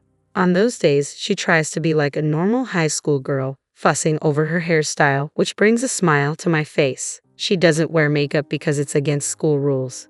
A diligent and good girl, even when suffering from illness, she strives to live with a cheerful spirit. I am proud to have a daughter like her. My husband is equally smitten with our daughter. If she becomes bedridden, he's quick to say, I'll take the day off work and look after her. Of course, I have to give him a little push and send him off to work. We need him to keep bringing home the bacon, or we'll fall into a financial crisis. When I assure him that I'll take good care of Hannah, he reluctantly heads off to work. That's our everyday life. We're worried about our daughter, but our family is in good spirits, and I have a strong bond with my husband. I was blessed, living a peaceful life, but there was one person who wasn't pleased with our situation. Hannah is running a fever again. It's just pitiful. I wonder who she takes after. Mother-in-law, what brings you here today? What's the matter? Can't a mother visit her son's home? You're such a cold-hearted daughter-in-law. A frail granddaughter and a demon for a daughter-in-law. Lord, if I could only have the post-retirement years that I dreamed of. Yes, the person who is unhappy with our household is my mother-in-law.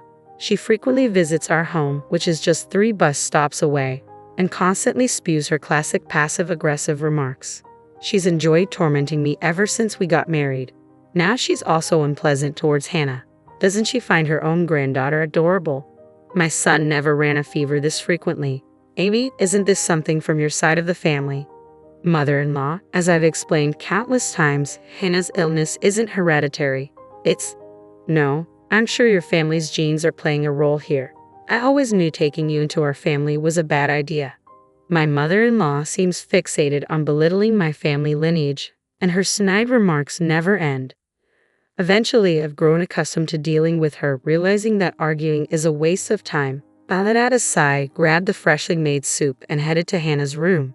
Hey, I'm not finished talking yet. I could hear her yelling from behind, but I just ignored her. Once I entered Hannah's room, her voice became faint. Grandma came over again, didn't she? Right, same old mother-in-law bashing. No helping it, I guess. Grandma's just... My daughter Hannah let out a raised smile, but I know she understands. There's no way she can't hear my mother-in-law's loud voice, yet Hannah never speaks ill of her grandmother. On the contrary, she'll make a guilty face and say, "I'm sorry, Mom. It's because of me." Hannah, it's not your fault at all. She's not at fault in the slightest, yet Hannah apologizes to me. I don't want her to feel this way, so my husband and I always greet her with smiles. We create a cheerful atmosphere, not wanting her to dwell on negative thoughts, but my mother-in-law destroys that atmosphere in an instant. As I hugged Hannah tightly, I bit my lip, feeling her thin body so unlike a healthy high school girl. Feeling Hannah's warmth, I felt a sense of relief but also realized that I must start keeping a distance from my mother-in-law. My days are occupied with taking care of my frail daughter, and on the rare days she goes to school, I worry non-stop. I took back our house keys from my meddling mother-in-law. Days were filled with endless quarrels with her, my husband working hard for our beloved family, and my laughing daughter Hannah. Despite everything, they were peaceful days, and I thought they would last forever. I don't know why I believed that. There's no such thing as forever. Everything that begins must also end. On a rainy summer day, Hannah fell ill amidst the unrelenting heat. The doctor looked grim as he reviewed the test results. I held my trembling daughter in my arms, and then she was admitted to the hospital. Summer vacation had begun, and by the time it ended, Hannah was still in the hospital, still receiving treatment. Those were incredibly difficult and painful days. Hannah looked like she was suffering so much. Even so, I believed she would recover. She would surely get better. More than anything, Hannah herself believed that. But Hannah passed away. "Dad, Mom, I love you." Those were her last words before she embarked on her far-off journey. Looking up at the dreary sky as the autumn rain continued to pour, I was in tears. The tears wouldn't stop.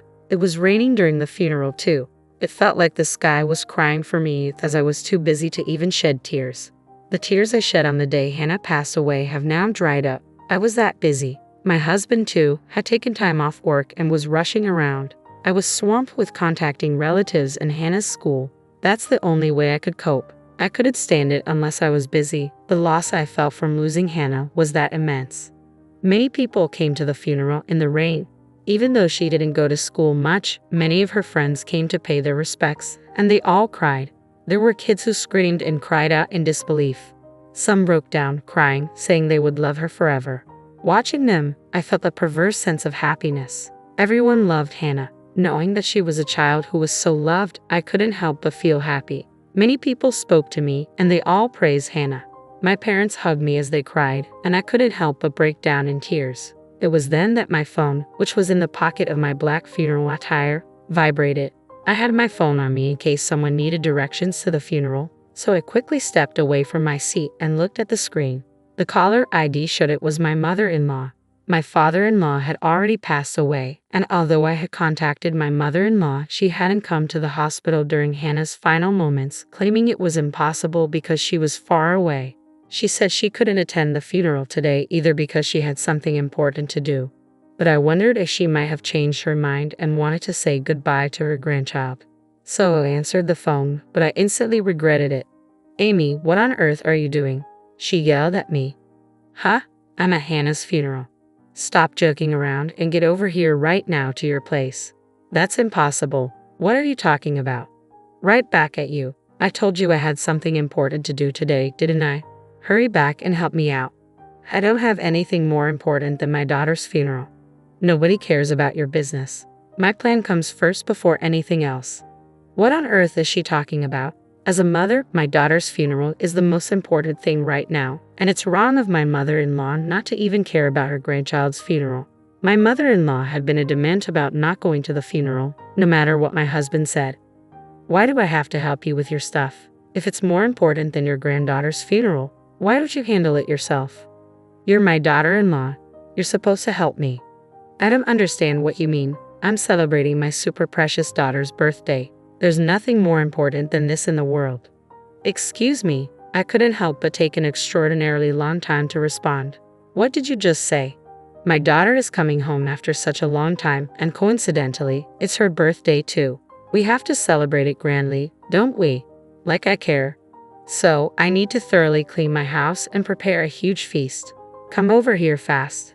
But as I said, I'm in the middle of a funeral right now. I don't care about that.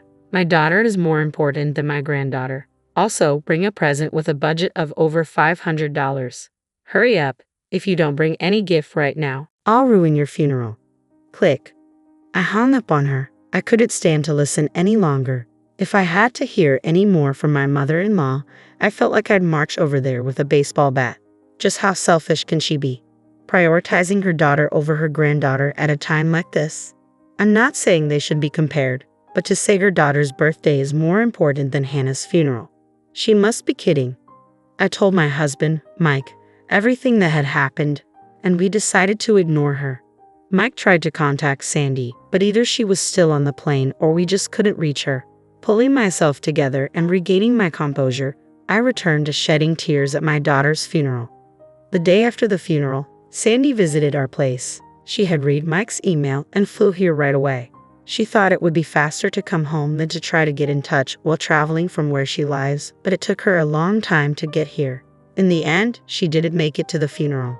Bowing her head in apology after paying her respects at the altar, she shared various stories with us. Stories I had never heard before about my daughter and Sandy, whom we hardly ever got a chance to see. Listening to them, I found myself reminiscing about my daughter when she was little, and once again, I started to cry. In the end, my mother-in-law didn't even bother to come to pay her respects.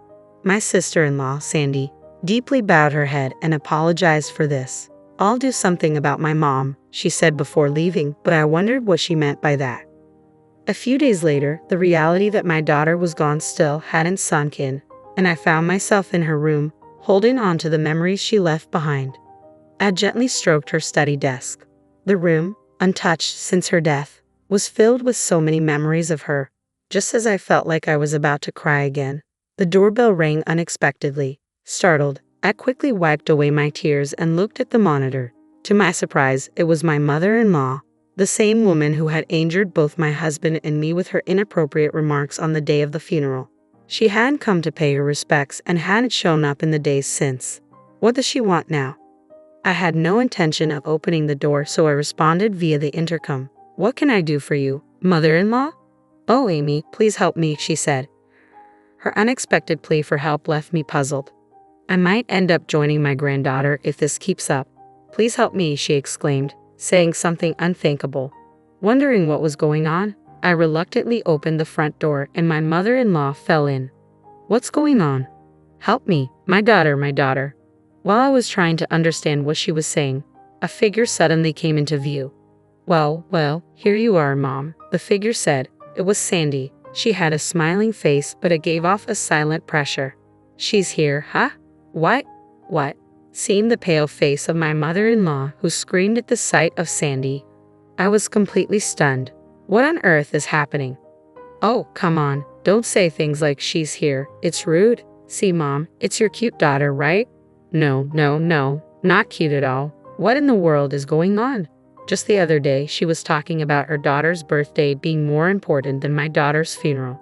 What happened in just a matter of a few days? While I stood there bewildered, Sandy handed something to our mother-in-law.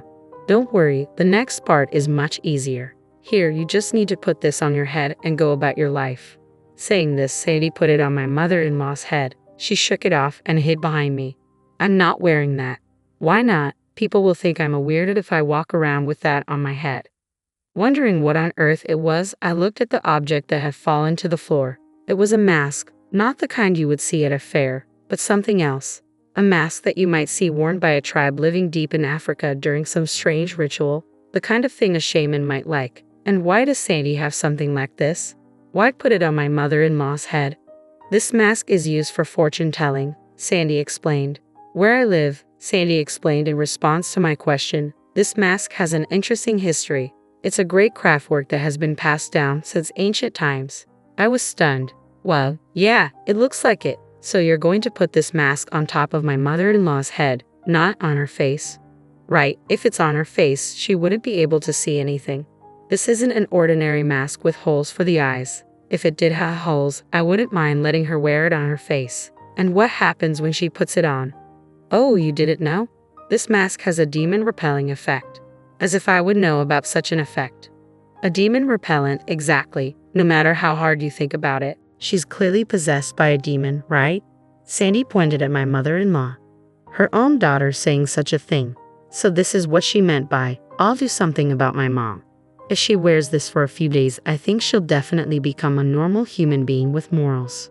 I've been trying several methods for the past few days. A different method. I had her wear a necklace of garlic and run around the neighborhood. Isn't that for vampires, not demons? Or are vampires also demons? I'm not quite sure, but oh well. But what's with the running? Is that why my mother-in-law's been looking so worn out? That must have smelled terrible. Garlic isn't that bad unless you cut it open. You know that's not really the point, but that's beside the point. The issue is that she wore that and spent a few days running. I really wish I could have seen that. Do you want to see the pictures? Oh yes, please. Sandy has pictures. What a pro. You guys, what are you so happy about? Show a little more sympathy for me. My mother-in-law started to complain as Sandy and I were laughing and looking at the pictures. I almost forgot she was here. Why do we have to show sympathy for you? Sandy looked up from her phone and glared at her mother-in-law. Why? Because you're my daughter. If you want sympathy from your daughter, why don't you become a person deserving of sympathy? Do you think there's anyone else as sincere as I am? My mother-in-law retorted. Where's the good in someone who dismisses their grandchild's funeral as whatever? Sandy exclaimed, her mouth wide open in anger. When I rushed home for my niece's funeral, I found you just lying at home. When I asked if the funeral was over, you boldly said you didn't go. I thought maybe you were sick, but you were just doing push-ups to show how fit you were. Push-ups? I echoed in disbelief. She wouldn't even go light an incense at the wake. I don't care about my birthday. Screw that, Sandy continued. What are you talking about? It's a parent's duty to celebrate their child's birthday. I've never heard of a grandmother prioritizing her daughter's birthday over her grandchild's funeral. The shouting match grew so intense that both Sandy and my mother-in-law were panting heavily. That's why I'm saying we need to cleanse this rotten character of yours as if you've been possessed by a demon, and start over. Sandy cried out, tears suddenly rolling down her cheeks. It's pitiful that Hannah had a grandmother like you. Her words stuck in my throat. Sandy loved my daughter too. Even if the time they spent together was short, there was no doubt that Sandy loved her. Holding back the tears that threatened to spill, I stared hard at my mother-in-law. She faltered for a moment under my gaze. Mother-in-law, I said firmly, what did you do for my daughter when she was alive? And I'm not talking about giving her stuff. You didn't even care about her, did you? So what if I didn't? She snapped. There's no way I could have doted on such a frail child just because she's my granddaughter. But my daughter adored you, I said quietly. At my unexpected words, my mother-in-law was at a loss. I told her to wait a moment and went back into the house. From my daughter's room, I took something and returned to my mother-in-law, who was still at the entrance. Then I handed her a letter. What's this? She asked, looking puzzled. It's a letter from my daughter to you. My mother-in-law looked back and forth in surprise between me and the letter. In my hand was a letter certainly addressed to Grandma in my daughter's handwriting. She tentatively opened it and began to read. As she read, her eyes widened, and before we knew it, tears were welling up. No, I didn't do anything for Hannah, she whispered, her voice breaking. I was never kind to her or showed her love. Crying out, my mother-in-law collapsed to the ground on her knees. Picking up the letter that had fallen from her hand, my sister-in-law also read it. Sorry for not being a healthy granddaughter. I'll try to be stronger, so don't hate me. I love you, Grandma. Hannah. Even though she was such an unloving old woman, Hannah was a kind child. Yes, she truly was, I murmured, my sister-in-law nodding with tears streaming down her face. Tears wouldn't stop from my eyes either. I'm sorry for being such a terrible grandmother. I'm sorry. Forgive me, Hannah, my mother-in-law sobbed, bowing deeply on the ground. The three of us cried together for a long time. When my husband came home to find us in tears, he was taken aback. My sister-in-law briefly explained, then took my mother-in-law home. Despite her shaky steps, my mother-in-law clutched Hannah's letter tightly. A few days later, my mother-in-law expressed her wish to pay respects at Hannah's memorial portrait. I firmly declined but told her it would be fine for her to visit the grave after the burial service. Once the mourning period concluded, over the phone she said quietly, "I'm sorry." No matter how much she reflects and regrets, I can't forgive her cold attitude toward Hannah while she was alive, and certainly not her behavior on the day of the funeral. I plan to continue being almost entirely estranged from her, and I think my mother-in-law has sensed that. The pushy and slay old woman she once was is nowhere to be seen anymore. My sister-in-law returned overseas, and my husband keeps contact with my mother-in-law to a bare minimum. My mother-in-law now leads a lonely life in her old age, having developed dementia. Luckily, we quickly found a retirement home for her, and now she lives there. Of course, I don't visit her, and my husband only goes when it's necessary. According to him, my mother-in-law keeps murmuring, I'm sorry, Hannah." Even hearing that, I feel nothing. No matter how many years have passed, I can't forgive her, and I don't even want to. But then I think of Hannah, and my gaze falls on a picture of her smiling happily. If it were Hannah, that kind girl, she probably would have forgiven my mother-in-law. No, she probably never even held a grudge in the first place. She was such a kind child. "Mom, I love you." I thought I heard her voice and gently wiped my eyes. Hello, I'm Kathleen, and I carry a vivid memory from a few months back that I feel compelled to share. It's a story about recognizing toxic behavior and the importance of standing up against it. I'm 31, and my immediate family includes my 34-year-old husband, Anthony, and our kitten. Anthony and I, high school sweethearts, tied the knot at a young age despite attending colleges in different states. Our bond remains strong, and next month we'll celebrate our 13th year together. Regrettably, my mother-in-law, Carol, won't be joining us. From the start, Carol harbored a dislike for me. With 2 sons, she had always indulged and spoiled them, considering no one worthy of her precious boys. Anthony and his older brother, David, were oblivious to her controlling and manipulative nature. As they grew, Carol's overbearing tendencies became problematic, forbidding her teenage sons from dating or socializing with girls outside of school. Despite evident signs, Anthony and David remained enamored with their mother's love, failing to recognize her control. Over time, David began rebelling against Carol's rules, which led to conflicts, even threats against his then-girlfriend, Lauren, now his wife. David, however, stood firm, refusing to succumb to Carol's influence. Gradually, both brothers distanced themselves from Carol. Anthony, while acknowledging his brother's actions, believed they were excessive. In the early stages of our relationship, I refrained from commenting to avoid conflicts. Little did I know that Carol would redirect her efforts toward me, employing every means possible to dismantle our relationship. She orchestrated an elaborate Venice tour during prom week to prevent us from attending together. Despite Anthony's pleas to cancel the trip, it was the only time he went against his mother's wishes. Each time Carol called me, unleashing her barrage of insults and deeming me unworthy. Anthony remained passive, offering no defense. Carol even went so far as to predict that I would be unfaithful when I headed off to college. As we both secured spots in different colleges across states, Anthony succumbed to the pressure, leading us to take a brief break. During this hiatus, Carol took advantage of the situation, celebrating our apparent breakup. Unexpectedly, Anthony reconciled with me, infuriating Carol. In response, she intensified her harassment and humiliation, seizing every opportunity to make my life miserable. In an attempt to address the issue, I approached Anthony, expressing my grievances. "Anthony, your mother is consistently disrespectful towards me. Despite my efforts to be friendly and welcoming, she berates me and hurls insults. I'm growing weary of her behavior, and you need to address it." Anthony responded dismissively, defending his mother. "Kathleen, you know my mother is a bit sensitive after what happened with David. She fears losing me as well and genuinely believes she's looking out for my future. Don't take her words to heart." Infuriated, I pressed further. So you're okay with how Carol treats me? Remember, she tried to break us up. Anthony justified Carol's actions, claiming she was trying to prevent potential heartbreak, leaving me frustrated. I confronted him about it. She played on your insecurities to end our relationship.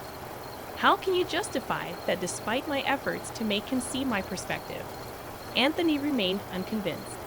He insisted that Carol could do no wrong and accused me of falsely accusing her. Even David, attempting to reason with Anthony, faced resistance.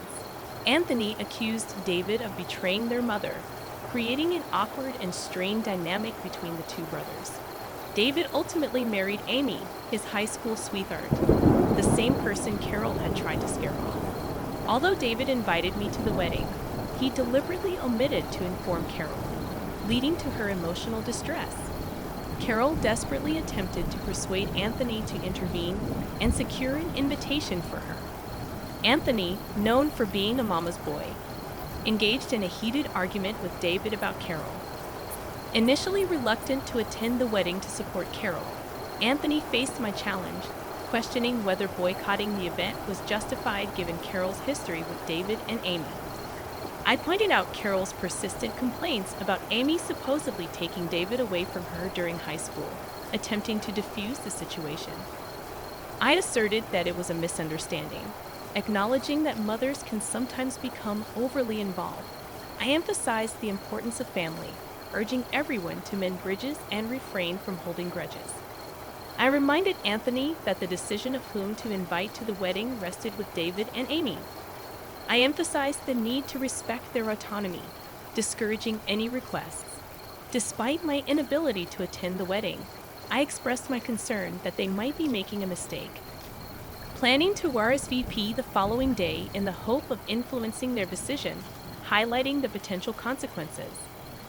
I warned Anthony that not attending the wedding might result in being cut off by David and Amy, just as they had done with Carol. After much deliberation, Anthony eventually agreed to attend the wedding. I felt optimistic that this decision might bring positive change, allowing David and Amy to enjoy their happiness without interference from Carol.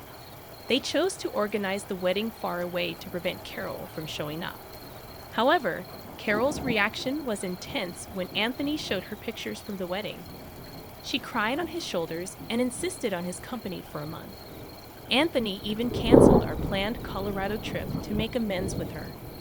Witnessing how he handled the situation left me feeling pretty heartbroken. Despite the certainty that our love ran deep, breaking up was no longer an option. My only hope was that Anthony would come to his senses regarding Carol's troubling behavior. Fast forward 3 years, and Anthony finally proposed to me. Carol, displeased, put on a facade of happiness for him. Yet, I later discovered she had refused to give him her engagement ring, convinced that I was a gold digger and our marriage wouldn't last. I loved the ring Anthony chose for me, a testament to our financial independence as engineers.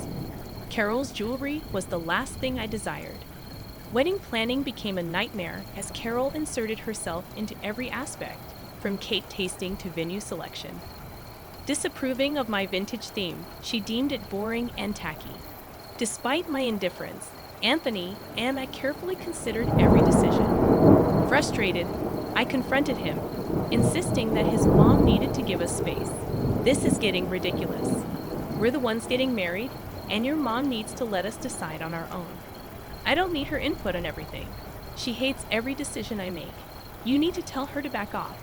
Anthony defended his mother, claiming she wanted the best for us, tired of this excuse. I argued that she deserved to be uninvited from David's wedding due to her interference. Though we welcomed her presence, her negative remarks about my choices were unacceptable. This was our wedding, and she already had hers.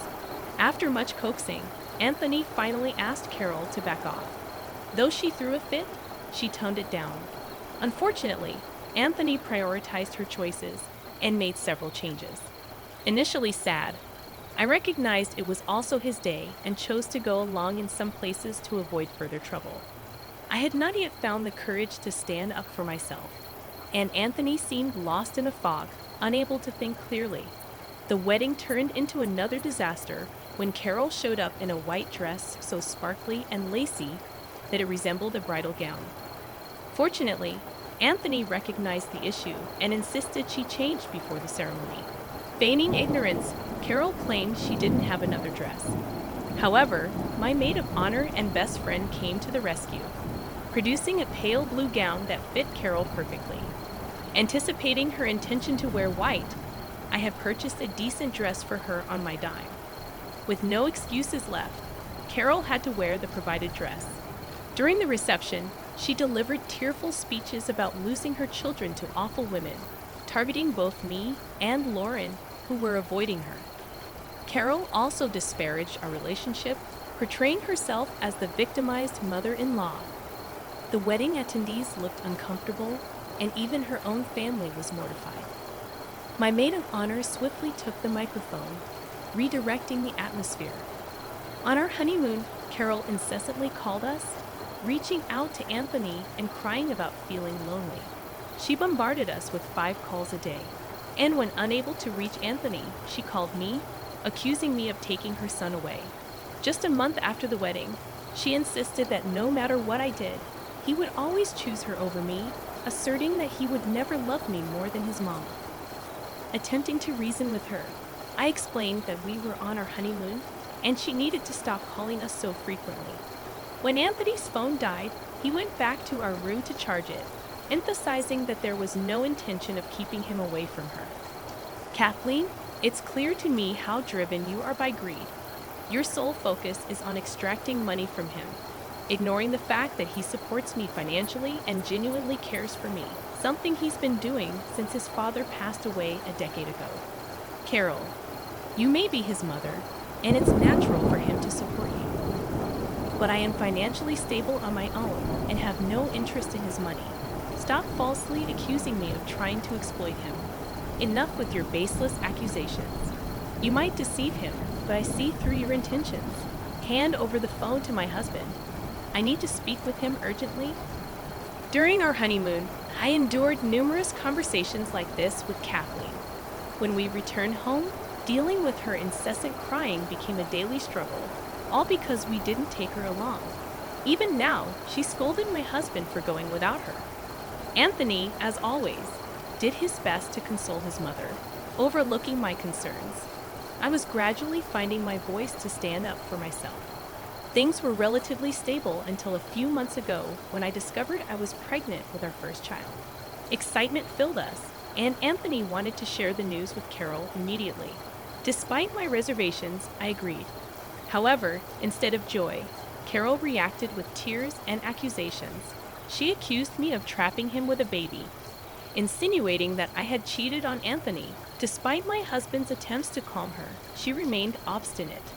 I grew weary of her dramatic outbursts, which persisted for 3 weeks before she decided to visit us. Carol arrived unannounced, seemingly happy about our baby, showering me with gifts. Anthony was relieved, thinking Carol had finally accepted our child. The truth, however, was far from that. I felt a sense of unease about Carol's newfound happiness and decided to approach the situation cautiously. In the evening, she offered to make us tea, claiming it would help warm me up as the weather was getting chilly. Anthony appreciated her gesture, giving me a triumphant look as if to say, "I told you so." Choosing not to dismiss my concerns, I excused myself and went to the kitchen to check on Carol.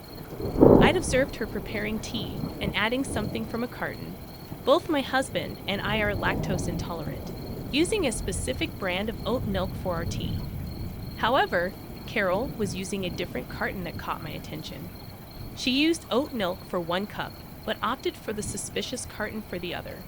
Initially, I assumed she was merely using a different type of vegan milk for variety.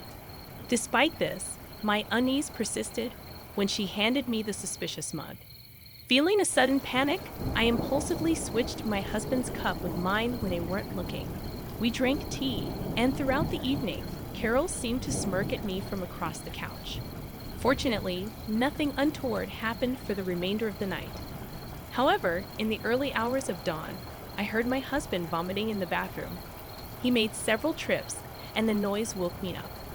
After a while, I saw him lying on the living room couch in pain. Concerned, I approached him and inquired about his condition. Carol, emerging from her room, looked worried at the sight of Anthony's distress, breaking into an ugly cry. It suddenly dawned on me. This woman had used cow milk in our tea. I was prepared to confront her, but before doing so, I had to rush Anthony to the hospital. I urgently dialed 911, requesting an ambulance for Anthony, who was experiencing severe stomach pain and was on the brink of passing out. At the hospital, we waited for the medication to take effect. When the doctor arrived for a consultation with Anthony, I brought Carol along. In the presence of both Anthony and the doctor, I coerced Carol into confessing to everything. She was concerned about her son, so getting her to confess wasn't a challenge. The doctor expressed disappointment and informed us that Anthony needed to be hospitalized for a day. After the doctors left, Anthony seemed troubled. The fog in his mind began to clear, and he questioned Carol about why she used milk in his tea, knowing about his allergy. He pointed out that their household didn't even have cow milk, and I didn't consume it either. Carol insisted that she didn't intend to harm Anthony, claiming she was aware of his milk allergy. Anthony was perplexed and demanded an explanation. Carol continued sobbing in a corner, prompting me to reveal the truth. I explained that Carol brought cow milk into their home, not for Anthony, but for me. It was not meant for him to consume, and I had switched their cups when Carol wasn't looking, prioritizing the health of our child. It turned out to be the right decision. Anthony, shocked and disbelieving, accused me of lying. He couldn't fathom why Carol would want to hurt him and our child. I urged him to ask Carol for an explanation, emphasizing that I had taken precautions to safeguard our child's health. Carol erupted into a cacophony of wails and screams, reaching such a fever pitch that a nurse had to usher her out, a move no one objected to at that point. Anthony, visibly shaken and traumatized by Carol's actions, apologized profusely and pledged to keep her out of our lives. Witnessing Anthony's pain, I offered comfort as best I could and took him home the following day. During his hospital stay, I seized the opportunity to change the locks on our house. Anthony called Carol, firmly informing her that we were cutting all contact with her for good. This decision triggered more cries and pleas from her.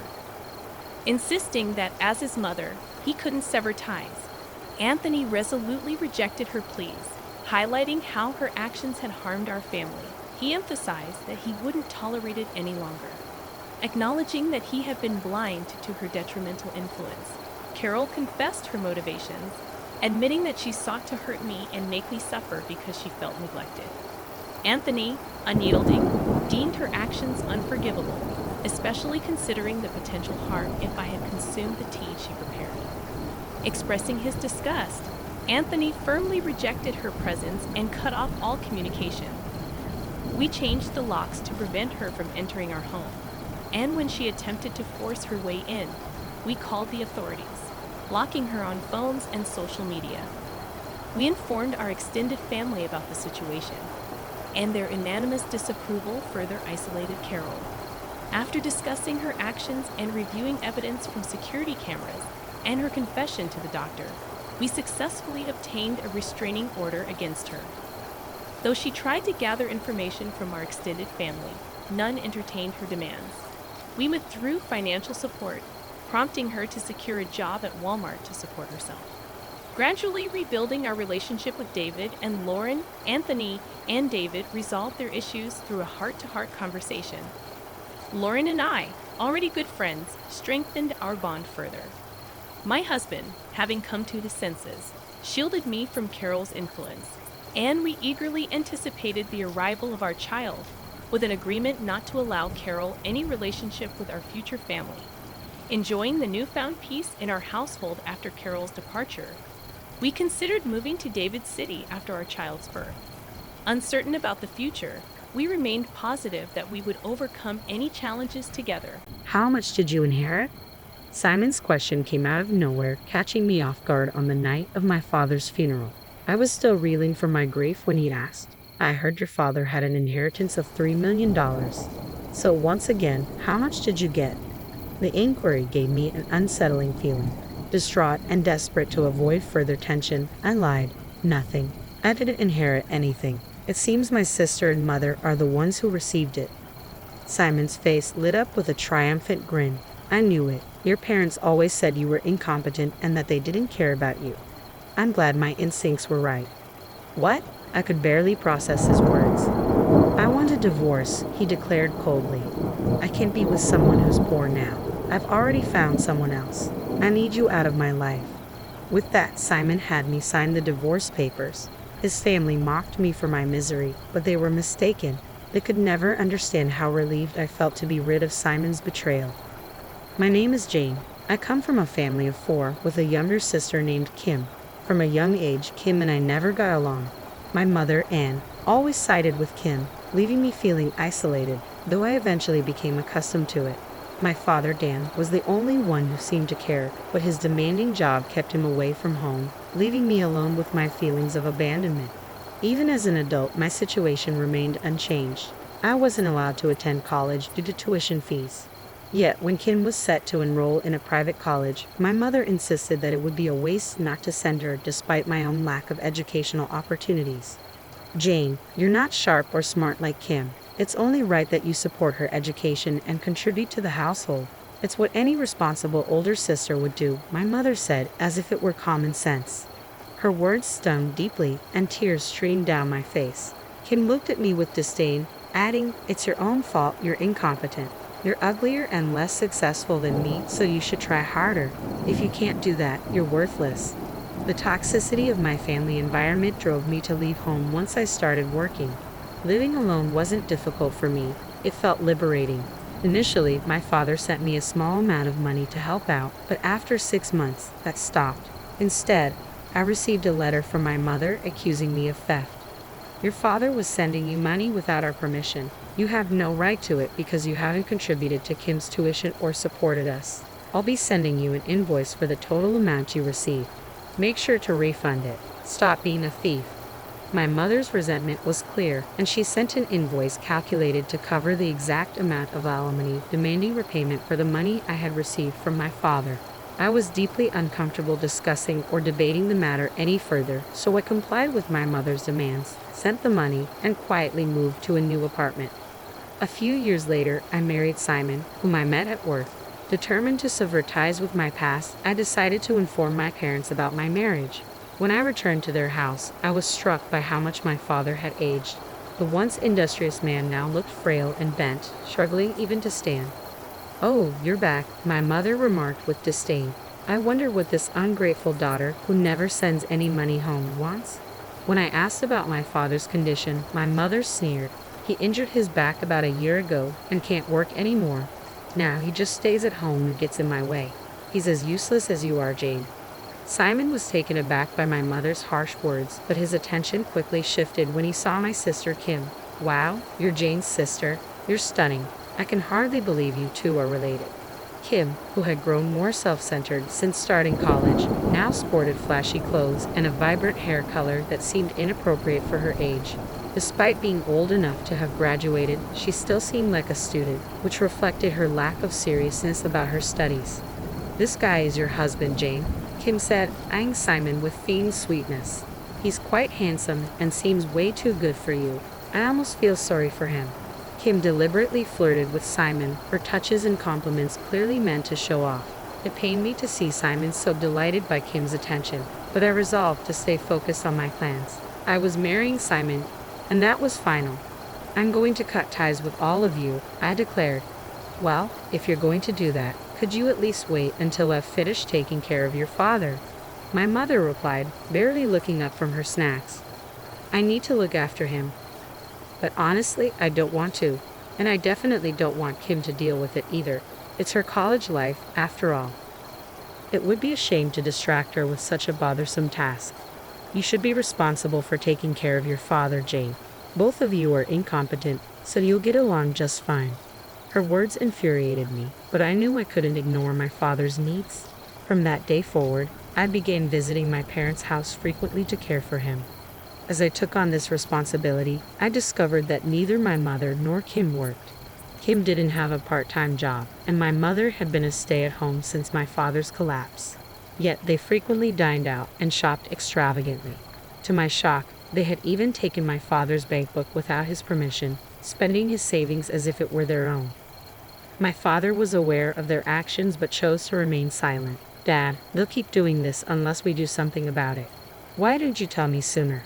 "If I had, they would never admit they were wrong or apologize," he said. "I didn't want to burden you further." Despite everything, my father had always worked tirelessly for the family and was the only one who truly cared for me. I wanted to help him in any way I could. Just as I was contemplating how to address the situation, I received a call from the hospital where my father had been admitted after his collapse. I rushed to my parents' house before heading to the hospital. My mother and sister were lounging on the couch, absorbed in the TV, showing no sign of worry when the hospital called me. "Father collapsed, didn't he?" I asked, exasperated. "Oh, it's an exaggeration to say he collapsed," my mother replied dismissively. "He just fell in the hallway and hit his head. The ambulance took him to the hospital. I'll leave the rest to you. But we need to go to the hospital.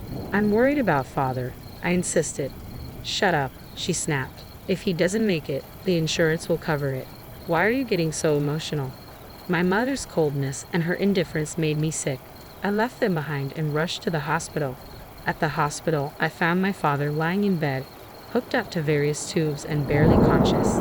As his condition worsened, he managed to notice me and murmured faintly, "I'm sorry for being so sudden. I must be being punished. I wasn't a good father because I couldn't protect you from our family." With those final words, my father closed his eyes. "I don't care about that, Dad. I love you. Please get well soon," I pleaded, holding his hand tightly, but he never responded. A week later, a lawyer contacted me regarding my father's will. He informed me that I was named as the beneficiary of an inheritance. According to the will, I was to inherit $3 million. I was stunned. It turned out that my father had hidden another bank book, separate from the one my mother had taken, which held the $3 million. He had also left a note specifying that this information should not be shared with any other family members. It seemed that this was his way of ensuring my future even after he was gone. Overwhelmed by my father's unexpected kindness, I made my way back to my parents' house to retrieve the hidden bank book. As I arrived, my mother and sister were waiting at the front door, their stances commanding and imperious. "What are you doing here now?" my mother demanded. "Came to scavenge things now that Dan's dead? How despicable. Everything here, the house, the car, belongs to me and Kim. Don't act like a thief." I knew better than to discuss my inheritance with them, especially given their unwillingness to listen. "I'm here to collect Father's memorabilia, and shouldn't I be entitled to at least a small share of the inheritance?" Without missing a beat, my mother produced a document and waved it in front of me. It was another will, supposedly written by my father, but the handwriting was unmistakably Kim's, not my father's distinctive script. The will claimed that my mother and sister would inherit all of my father's estate. "I can't make out much of this since Kim's handwriting is so poor," I said, struggling to understand the document. "That doesn't matter," my mother replied coldly. "This is the will, and it's already been shared with all our relatives and neighbors. It's too late for you to contest it now." My mother refused to let me enter the house, fully aware that I knew the will was a forgery. Defeated, I left and returned home. Simon was waiting for me, concern etched on his face. "Were you at your parents' house? If you told me, I would have gone with you. It's a shame I missed seeing Kim." I was taken aback. "Why are you so interested, and what does any of this have to do with you, Simon?" "I went to retrieve my father's inheritance, but my mother and sister kicked me out of the house." "How much did you all inherit from your father?" Simon asked me, curiosity piqued. "I'm not sure of the total amount, but the house, land, and everything else were in his name. So it must be quite substantial," I replied. "I see," Simon said, pressing further. "And how much of the inheritance do you get, Jane?" I hesitated, knowing I shouldn't reveal the truth. My instincts told me there was no inheritance for me. Everything was going to be divided between my mother and sister. Simon's face darkened as he suddenly retrieved the divorce papers from his room and thrust them in front of me. "I knew it. I knew you wouldn't inherit anything. You're just a burden, and I've been talking to Kim a lot lately. Honestly, you're just in my way. I want a divorce now, since there's nothing in it for me if we stay together. Simon had already signed his portion of the divorce papers, so I signed them immediately. I couldn't help but feel a twinge of satisfaction as I watched Simon leave with the papers, eager to file them at the city office. This was likely the last time I'd see him smile so broadly, and the same went for my mother and sister. It felt like justice was finally catching up with those who had tormented my father and me for years. Later that day, I consulted with a lawyer who had handled my father's will and asked him to accompany me to my parents' house. When I presented the real will to my mother and sister, their usual calm demeanor turned to shock and disbelief as they read the document over and over. "This is a lie," my mother protested. "I have a will here that states Kim and I are the sole heirs." "If you claim the other will is a forgery," the lawyer said, "we can conduct a handwriting analysis. If it's proven to be a fake, you could be charged with fraud. Are you prepared to face that?" My mother was left speechless, unable to respond. I also learned a great deal from Dan. He revealed that even after his health declined, my mother and sister had abandoned him, sold all his possessions without permission, and acted as they pleased. Kim, on the other hand, had been indulging in reckless behavior, gambling and spending excessively from his personal bank account, leaving him deeply in debt. Due to these malicious actions, both of them were stripped of any inheritance rights. The lawyer made it clear that if my mother and sister continued to unjustly interfere with my inheritance, we would file a lawsuit against them. As the lawyer finished speaking, my mother and sister were left in a state of utter despair. I decided it was time to collect my father's hidden bank book and leave my parents' house for good. With that, I finally felt completely free from the burdens of my family. Soon after, Simon, unaware of the truth, apparently approached my sister, hoping to start a relationship with her. My mother and sister, keeping the inheritance issue a secret, married him quickly. Their aim was to secure a steady source of income and make him their personal ATM. Simon, deceived and eager to enjoy his newfound wealth, bought several luxury cars and quit his job, relying on what he thought was their inheritance. Eventually, Simon noticed something was off and reached out to me in a panic. "Jane, I was wrong. You're all I have. I want to start over." I replied simply, "I don't need you anymore. Besides, you have Kim now. You should take care of your wife properly," and gently ended the call. Moments before Simon called, I had received a call from Kim. "You've ruined my life." Simon quit his job and splurged like a fool as soon as we got married. "I can't believe a man who only cares about money is now my husband. My family name is tarnished because of him. What are you going to do about it?" I responded calmly, "Kim, you're just as interested in money as Simon is. You two are a perfect match. Besides, I heard you and Simon were getting along well while we were still married. Be happy your love came true. I'll be filing a claim for compensation for the affair, though. From now on, let's only communicate through our lawyers. I never want to hear from you again." "Hey, I'm your sister. Aren't you going to treat me like family?" Kim protested. I laughed at her words. "You're the one who never treated me like family." With that, I hung up, blocked her number, and never heard from her again. I was finally free. I used my father's inheritance to build a new house and settled into it. I found a fulfilling job as an office clerk and embraced a busy but satisfying life on my own. Occasionally, I felt a pang of loneliness, but I knew my father was watching over me. As I looked at his picture on my wall, I felt his gentle smile and knew he was proud.